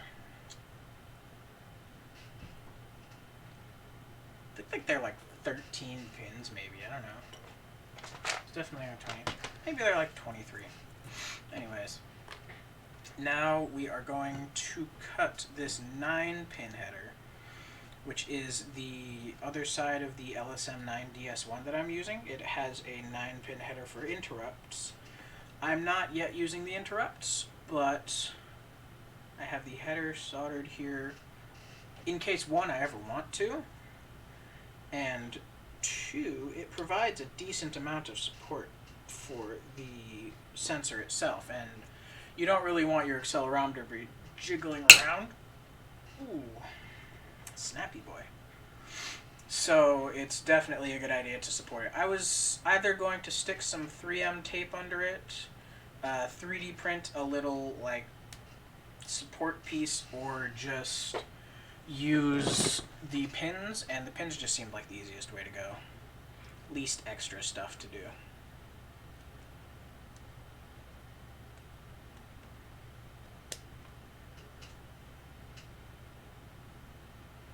And when you are a hobbyist, you are looking to maximize fun, or maximize happiness, and minimize effort.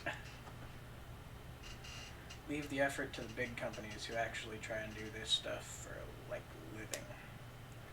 Alright, so that is a 9-pin header for that, and then the other 3, or the other 2 actually, my bad, are just 4 pins, which are standard. You can buy 4 pins, like, anywhere. And these are all just the female headers. We need some male headers for these servos as well. There are 4 servo pin headers. In case I want to experiment with fins in the future, I have the pins for it. So let's get these in here. I like to put them with the nasty looking side down, just because it's the side you look at the least. And then it's probably nowhere near ideal, but the way that I solder pin headers is I do just 1 pin,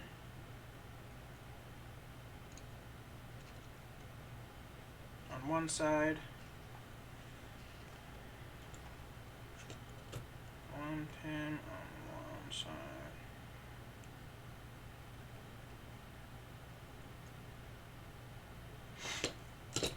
And then I hold it up and I align based on that 1 pin. Just heat up the solder and align it. Same with the other side. Perfect. Now, people will tell you never to do this, and I will tell you never to do this. And you should never, ever do this. But I'm going to put the teensy in here so that it aligns them while I'm soldering it.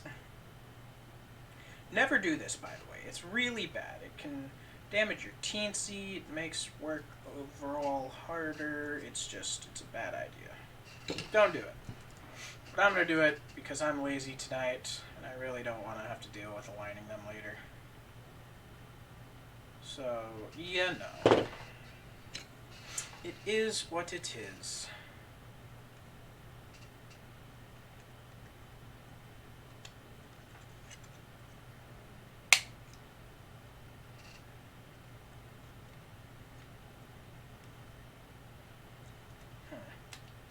For some reason, it does not want to go in there. I think I gotta bend this guy a little bit farther this way.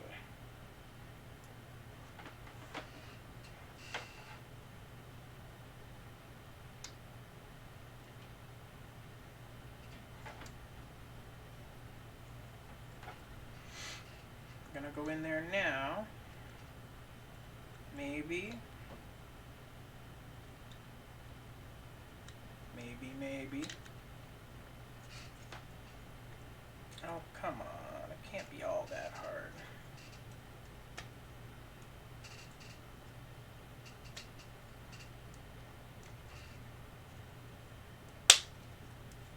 There we go. Just took a little encouragement.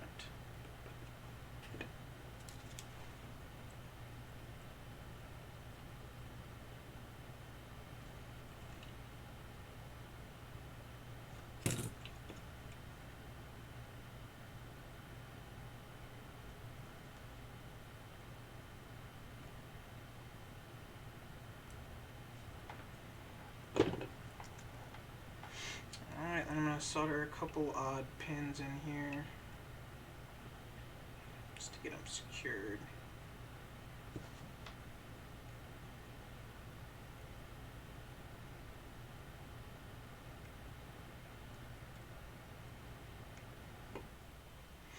Then I can actually try to pull out that teensy, because it doesn't need to be in there once I've got these supported. Although I got a feeling, with the amount of force it took to pop that down in there, I'm not going to have a very good time trying to get it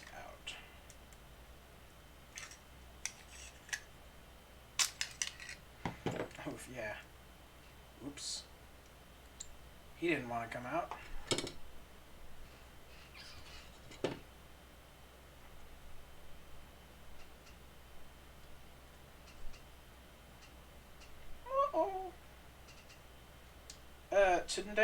Tonight on things Jordan does that you should never, ever recreate. Oops. Well, what I just did, pretty much. Oh, no wonder. These are the cheapo little frickin' headers.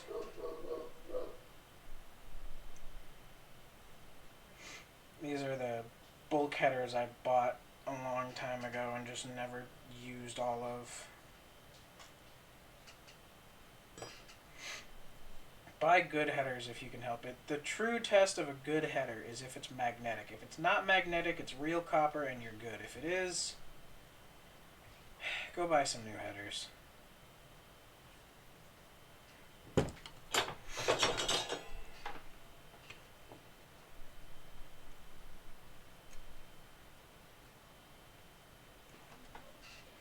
Alright, so now we're going to need to remove all these broken ones.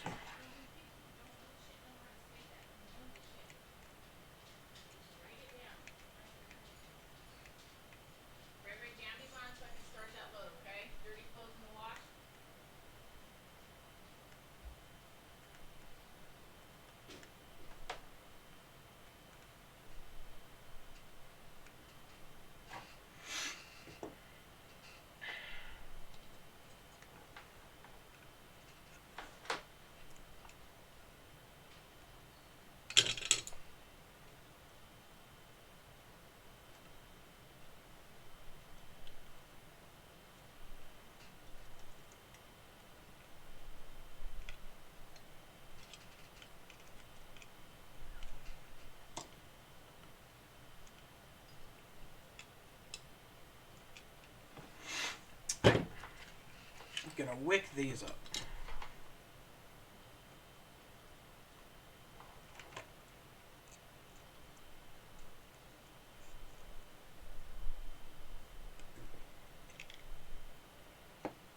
Never be afraid to use solder wick. It saved my life quite a few times.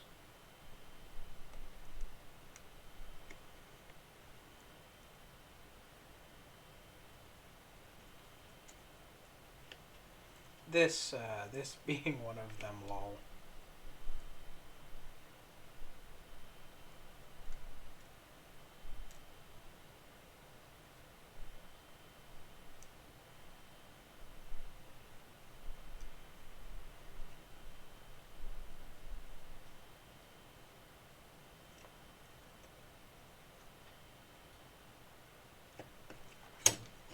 I guess this is just the Jordan soldering while talking to himself stream. Who do I got watching?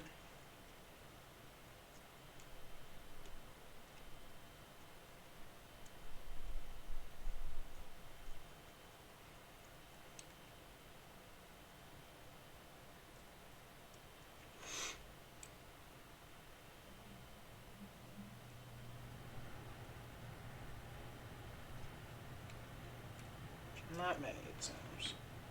That's alright.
Imagine if any of my current viewers are the FBI agent assigned to watching me to make sure this rocket stuff isn't gonna pose a threat.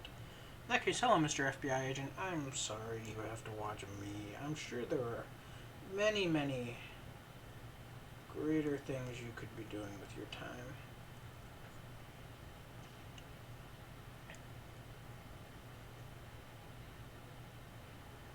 I know there are many greater things I could be doing. And this is my life.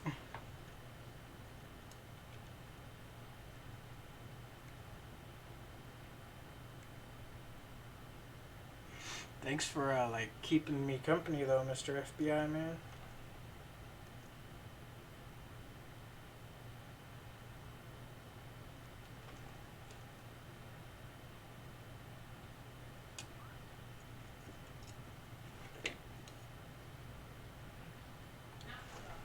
Alright.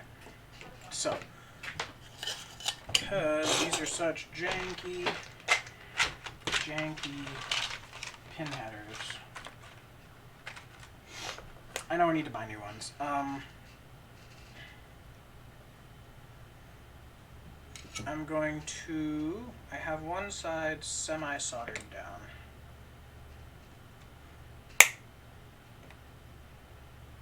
I'm going to take the other side, put it in the teensy, put the teensy in the thing, solder a couple pins, make sure it goes in and out easy.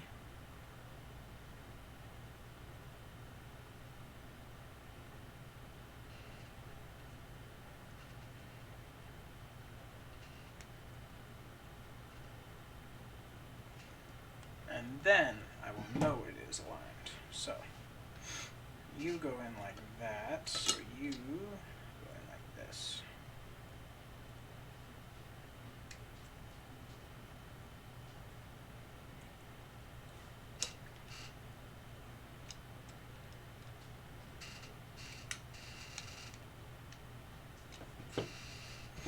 There's these couple down here, ain't it?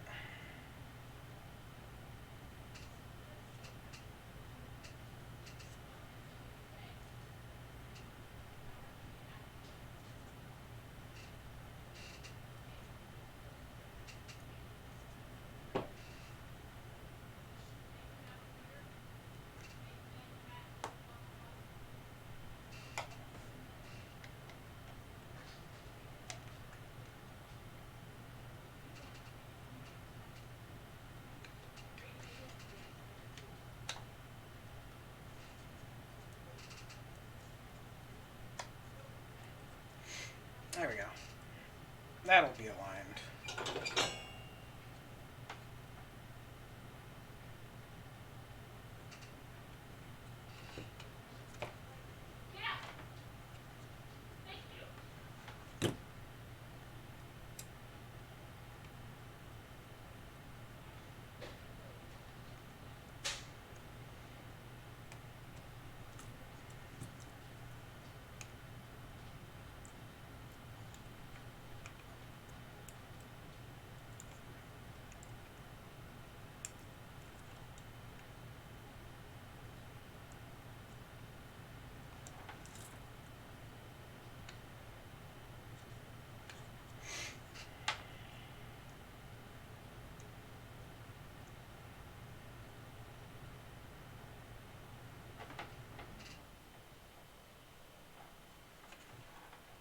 Okay.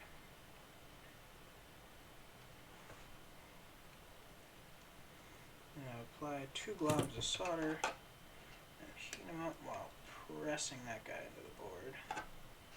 Make sure it is nice and flush. Okay, let's get mass soldering all these pins now.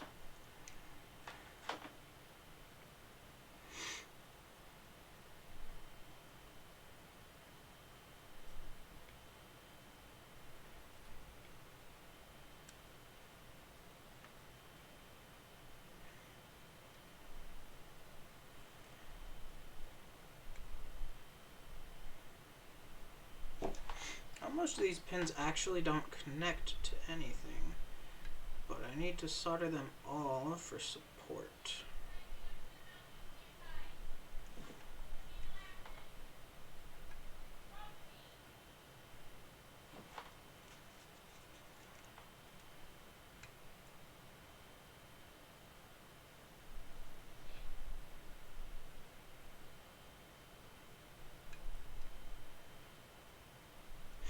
Got number 15 and 16.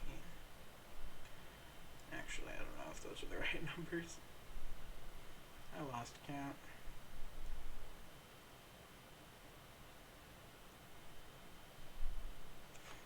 There we go.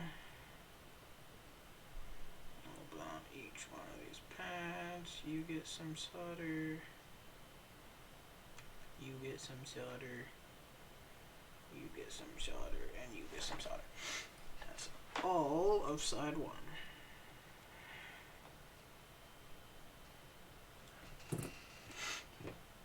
Now we got all of side 2 to solder down.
You know what? That's a fucking mood, Andy. Sometimes you got the best intentions, you sit down, you're like, I'm gonna do so much work today, and then you just don't.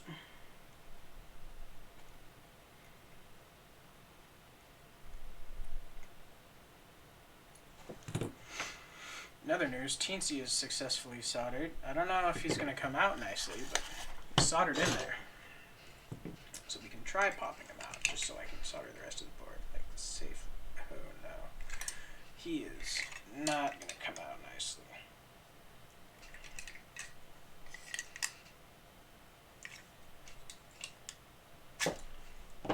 But he does come out. Plug and chug. Yup. I need to be a little bit nicer to these pins when I pull them out. Honestly, I think I've bent pins on this Teensy like 100 times by now. I'll still fine though, so it don't matter.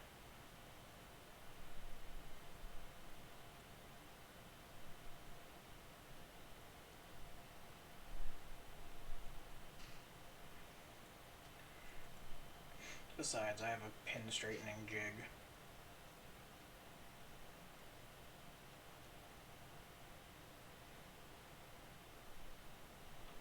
Alright.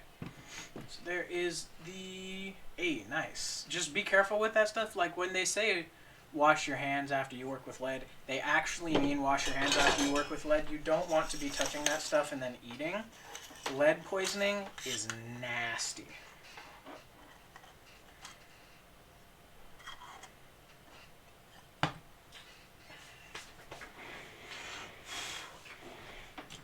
I say as I proceed to spill a bunch of very fine lead particles on my desk. That's okay, actually. Doesn't really matter. Alright, I'm going to solder these 9-pin header right here.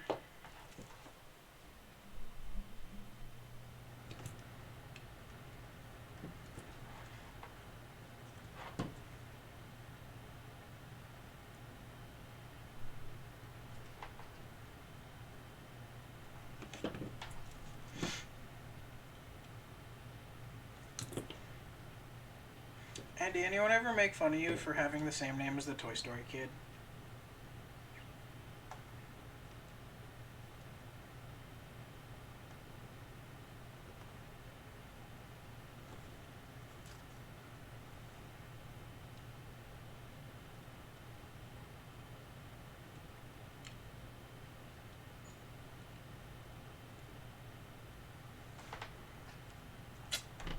I'll take that as a yes and an oof.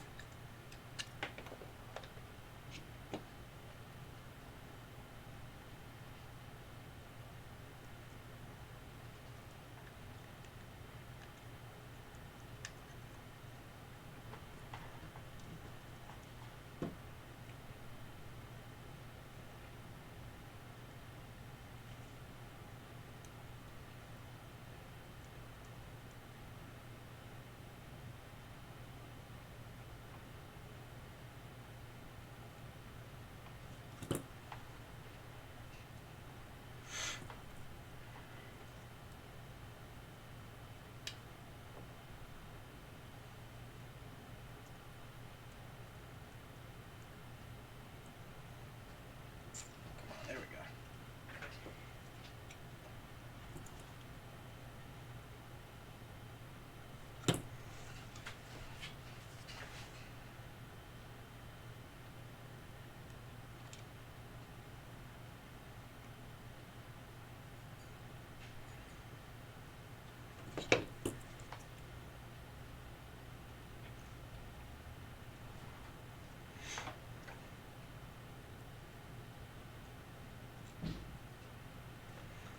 Alright, there's all of my pin headers soldered. Finally, one sentence. A is better than having nothing written, right? And every tiny little bit has a teeny tiny little bit. It helps. It's progress. You're making progress. That's what's important. Alright. I gotta solder a piezo buzzer now. And from what I have learned, I do not think these guys have a polarity. But just in case, I'm going to solder it exactly the same way I did on my last board, which actually worked.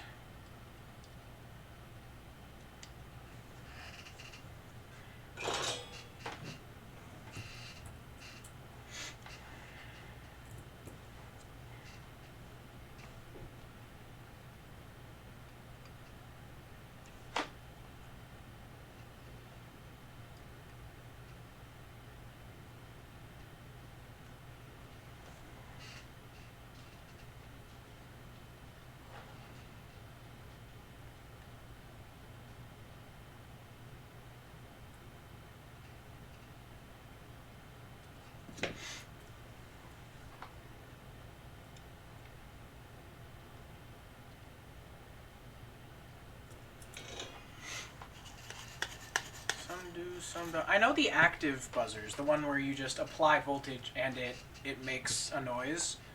Those have polarity. I know that. But this is a passive buzzer, so you have to feed it with either a sine wave or a square or PWM or whatever. I don't know if he needs... I do not know if he needs... or if he has a polarity. Hey, yo, Andy, look at this jank.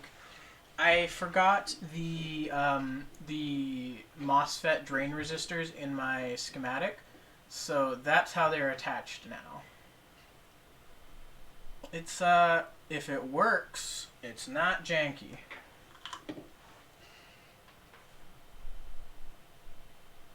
Alright, sweet. Cool, so that's everything. I'm gonna do the male pin headers now, which means I need to find my bag of them.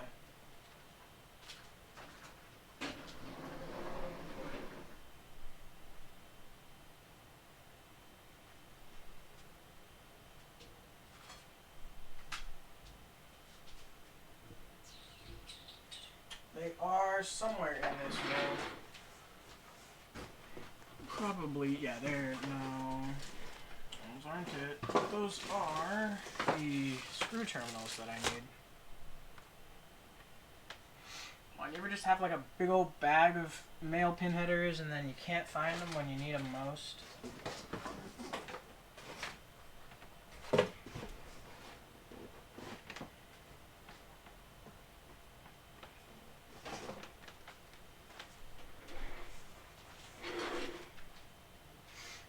Mr. Male Pin Headers, where are you?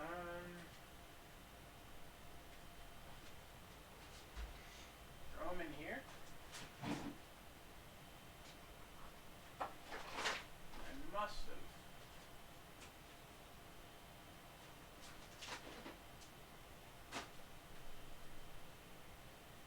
Although it does not seem like it. Oh, you know what it might actually be? This pen is empty. These things have no fluff. Like, barely any in them. This one's full.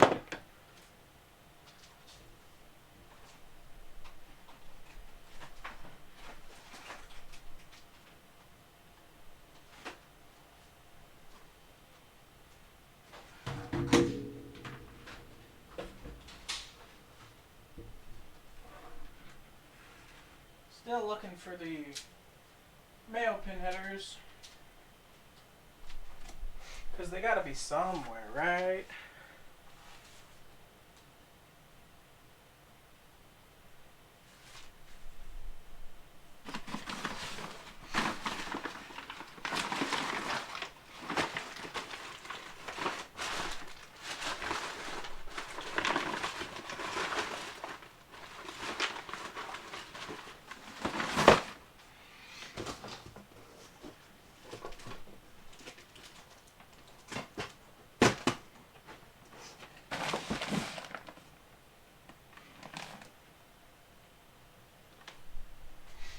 Well, this is disheartening.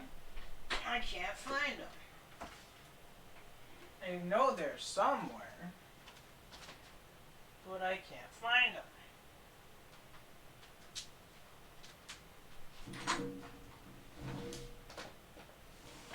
They're probably somewhere like blatantly obvious too, and I'm just completely missing them. Ah, Well, there's a bunch right here plugged into a perf board. Not a perf board. A breadboard. So you know what? We're gonna just yoink these couple. That's all I really need anyways.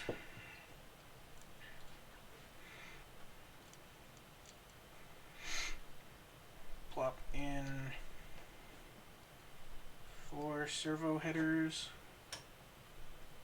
And I need some free space on this breadboard so I can use this as an alignment jig.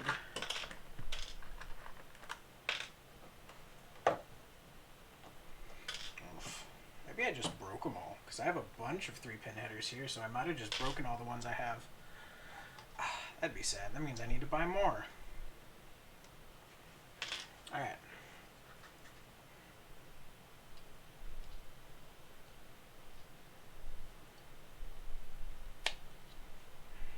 Coolio.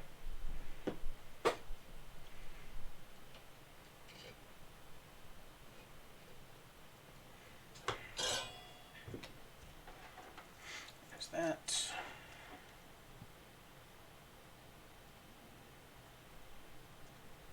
Oh, where'd the power go? Oh, my iron turned off. Now I gotta wait for him to heat back up. Well, that's not that bad of a problem, but like, damn. So, while I'm waiting for this to heat up, let's talk about the flight computer. This is Rodney. After I built Rupert, which was my first kind of test bed for the concept of a flight computer, you can see just how well put together he was. I decided if I was going to do any kind of serious rocketeering, I was going to need a more robust system. And I had the choice either to make a better perf board computer or to go and get some PCBs made and make one that was more powerful, bigger, and more robust.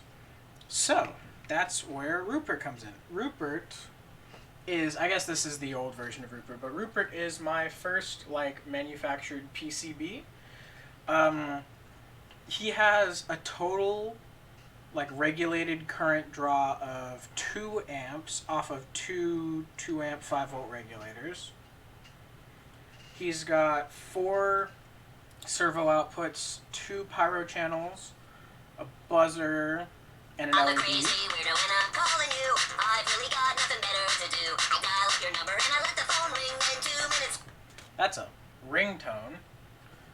I must take this call for un moment. BRB.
We are back.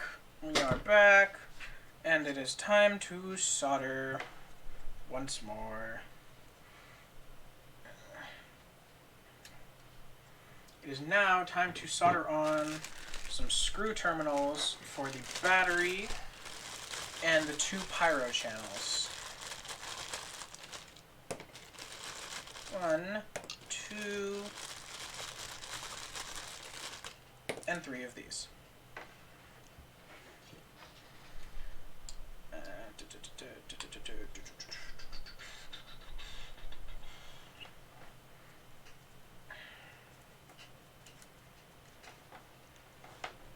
Alright. Iron turned off again. Swear to God. This freaking extension cord thingy is gonna kill me, and I need to replace it. I'm gonna replace it.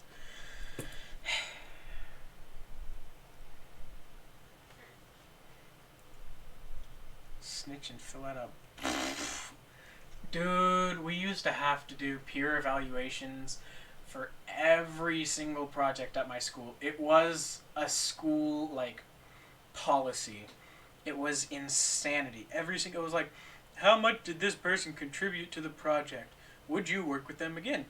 Were they a good team leader, a good team follower, a good team contributor? It was such bull. It was such bull, I swear.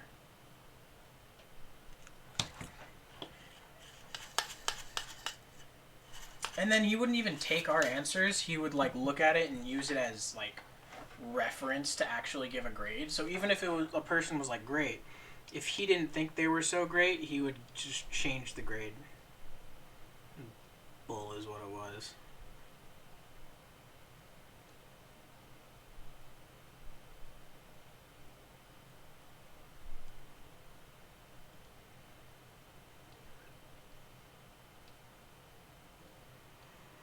So, I've come up... Ah, God, really? Yeah, no, I used to hate those. I've come up with a new project with the help of Arsenio and Keem. I'm going to take a, like, off-the-shelf toaster oven, hook it up to a solid-state relay, connect it to an Arduino, stick a Type K thermocouple in there, and give it like a nice little control panel and turn it into a reflow oven. Because being able to accurately reflow solder, yep, reflow, it's going to be nice. I don't know how I'm going to do the actual control. I think it's just going to be on-off with the thermocouple, but I might apply thermo.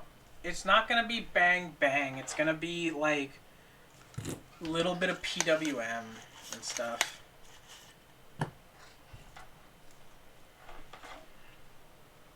Somehow, I'll figure it out, you know.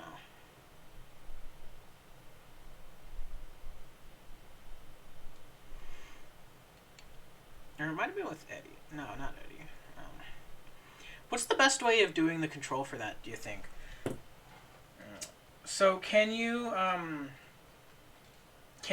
like PWM control a solid state relay, or can you apply like different voltages to get different max current through it, or like what would be the best way to actually control the amount of current going to it?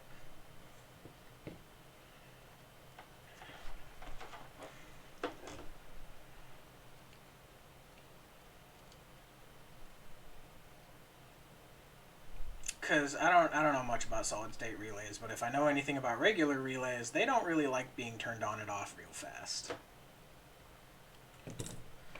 Pulse modulated, yeah. That's probably. But how, like, what's the max, like, frequency you can get with a PWM and a solid state relay?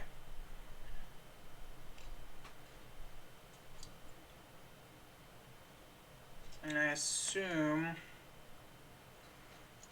it's a solid state relay, so it's not going to have that annoying, like, clicky relay sound, right?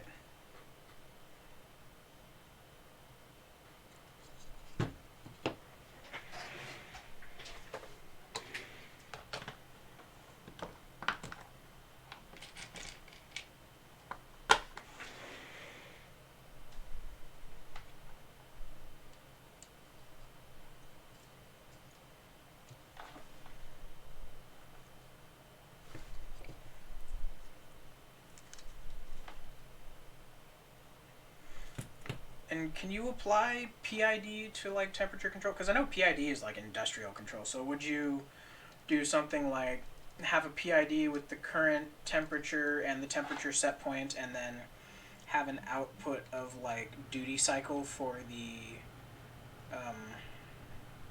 PWM?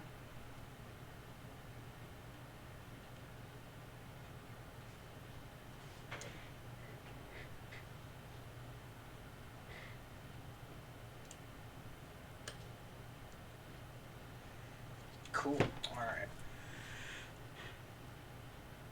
I suppose I'm going to have to do some more PWM, or not PWM, some more PID learning in the next couple of weeks then. So I got my paycheck on Thursday, and I was thinking of buying the components for that with it. Not like I have much else I can buy right now. Other than the, like, brushless DC prop test stand. I might do that.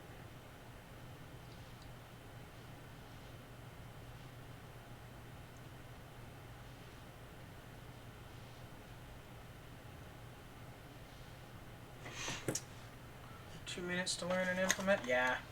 Probably just a little bit longer to tune. I already know how to do PID from my days of admittedly embarrassing Kerbal operating system scripts, but, you know, you gotta do what you gotta do. Okay. You know what? I think he's done. All of the pads are populated. I've made sure all the values are right. All these traces look good. I'm gonna pop these boards in. And we're gonna go over to my computer and see if we can make them work.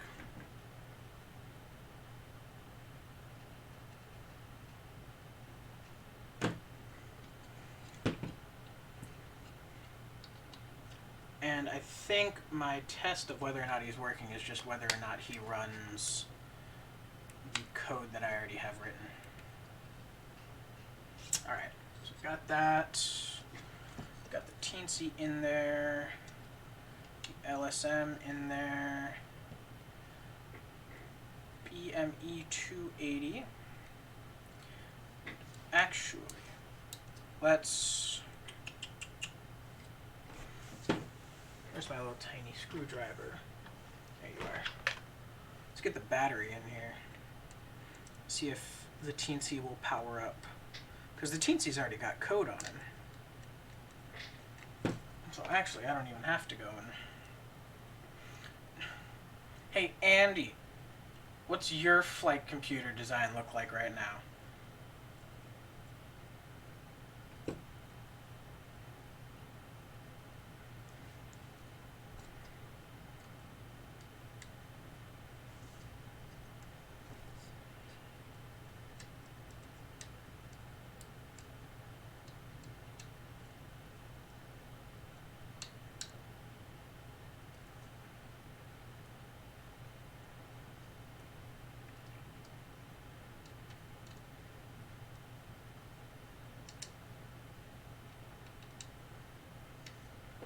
Okay, so that should be tying to ground. So if I plug them in, nothing should happen right now.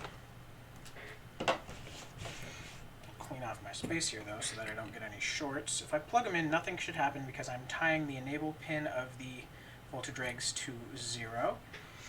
Nothing happens, and I should be able to power him on. Hey, that is good news! We got beeps, we got lights, and then, assuming, there we go, we've got launch detect. All right, first time's a charm. We've got the updated Rodney board working. That is good stuff right there. That means it passed the self-test for the BME and the LSM9DS1. I didn't bork the SD card that's in there. And that LED looks good. And I can power him off. And I'm going to grab one of my little stands. See if he successfully calibrates. Whoa, I don't think these stands will fit actually because I moved components a little bit. Oh no. Oh no. Oh no, that's totally fine. I can use my old stands. It fits just about perfectly. Alright. Should be able to power him. Got the flashing standby mode. And then upon launch detection, oh, I didn't launch him fast enough. Launch detection, there we go. Good. Alright, he's done. Everybody say hello to Rodney. Or, well, version 2 of Rodney. Rodney 1 died. Rest in peace. Alright, boys. That is a spicy meatball. Sweet. Alright. I think that's actually where I'm going to sign off for tonight then. That seems pretty darn successful. So... if any of you have questions for me about his features or what he does, etc., catch me in the bps.space Discord. If you don't know what that is, you have no life. Look at your pic. Fine. We'll look at your picture. We'll laugh at your picture. Andy, what are those freaking monolithic ICs all over the board? Are those your regs?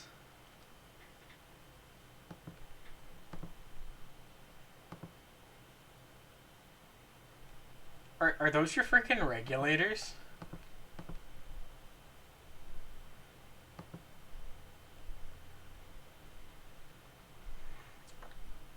No, those can't be regulators. They don't have a center pin. Are those resistors? What are those?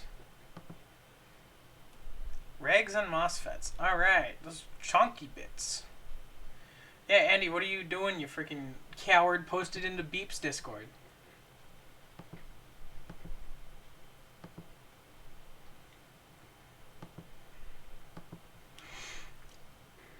And there's definitely 4 viewers right now. So for those of you who don't, I know at least 2 of you are already in the Discord, but for those of you who are unaware, bps.space, aka Joey B, is this wonderful man who is making thrust vector control rockets and was the inspiration for my system here. You can go support him on Patreon, and if you support him on Patreon, you get access to the Discord. It's a really cool Discord. We just chat about like engineering and rocketry and spicy shits occasionally. It's a really great place. If you're not already there, I would definitely recommend linking your Patreon account. And if you're not already supporting Joey B for as little as $5 a month, you can help him launch shit to the moon. Love me, Joey B senpai. Okay. Joey B plug completed. I'm signing off for the night. I think Bread said we would be performing late night boys shit, so I will likely see the 2 of you shortly. Other than that, this is a very successful stream, and I will likely stream again tomorrow, just sitting around writing flight software and stuff. Until then, goodbye.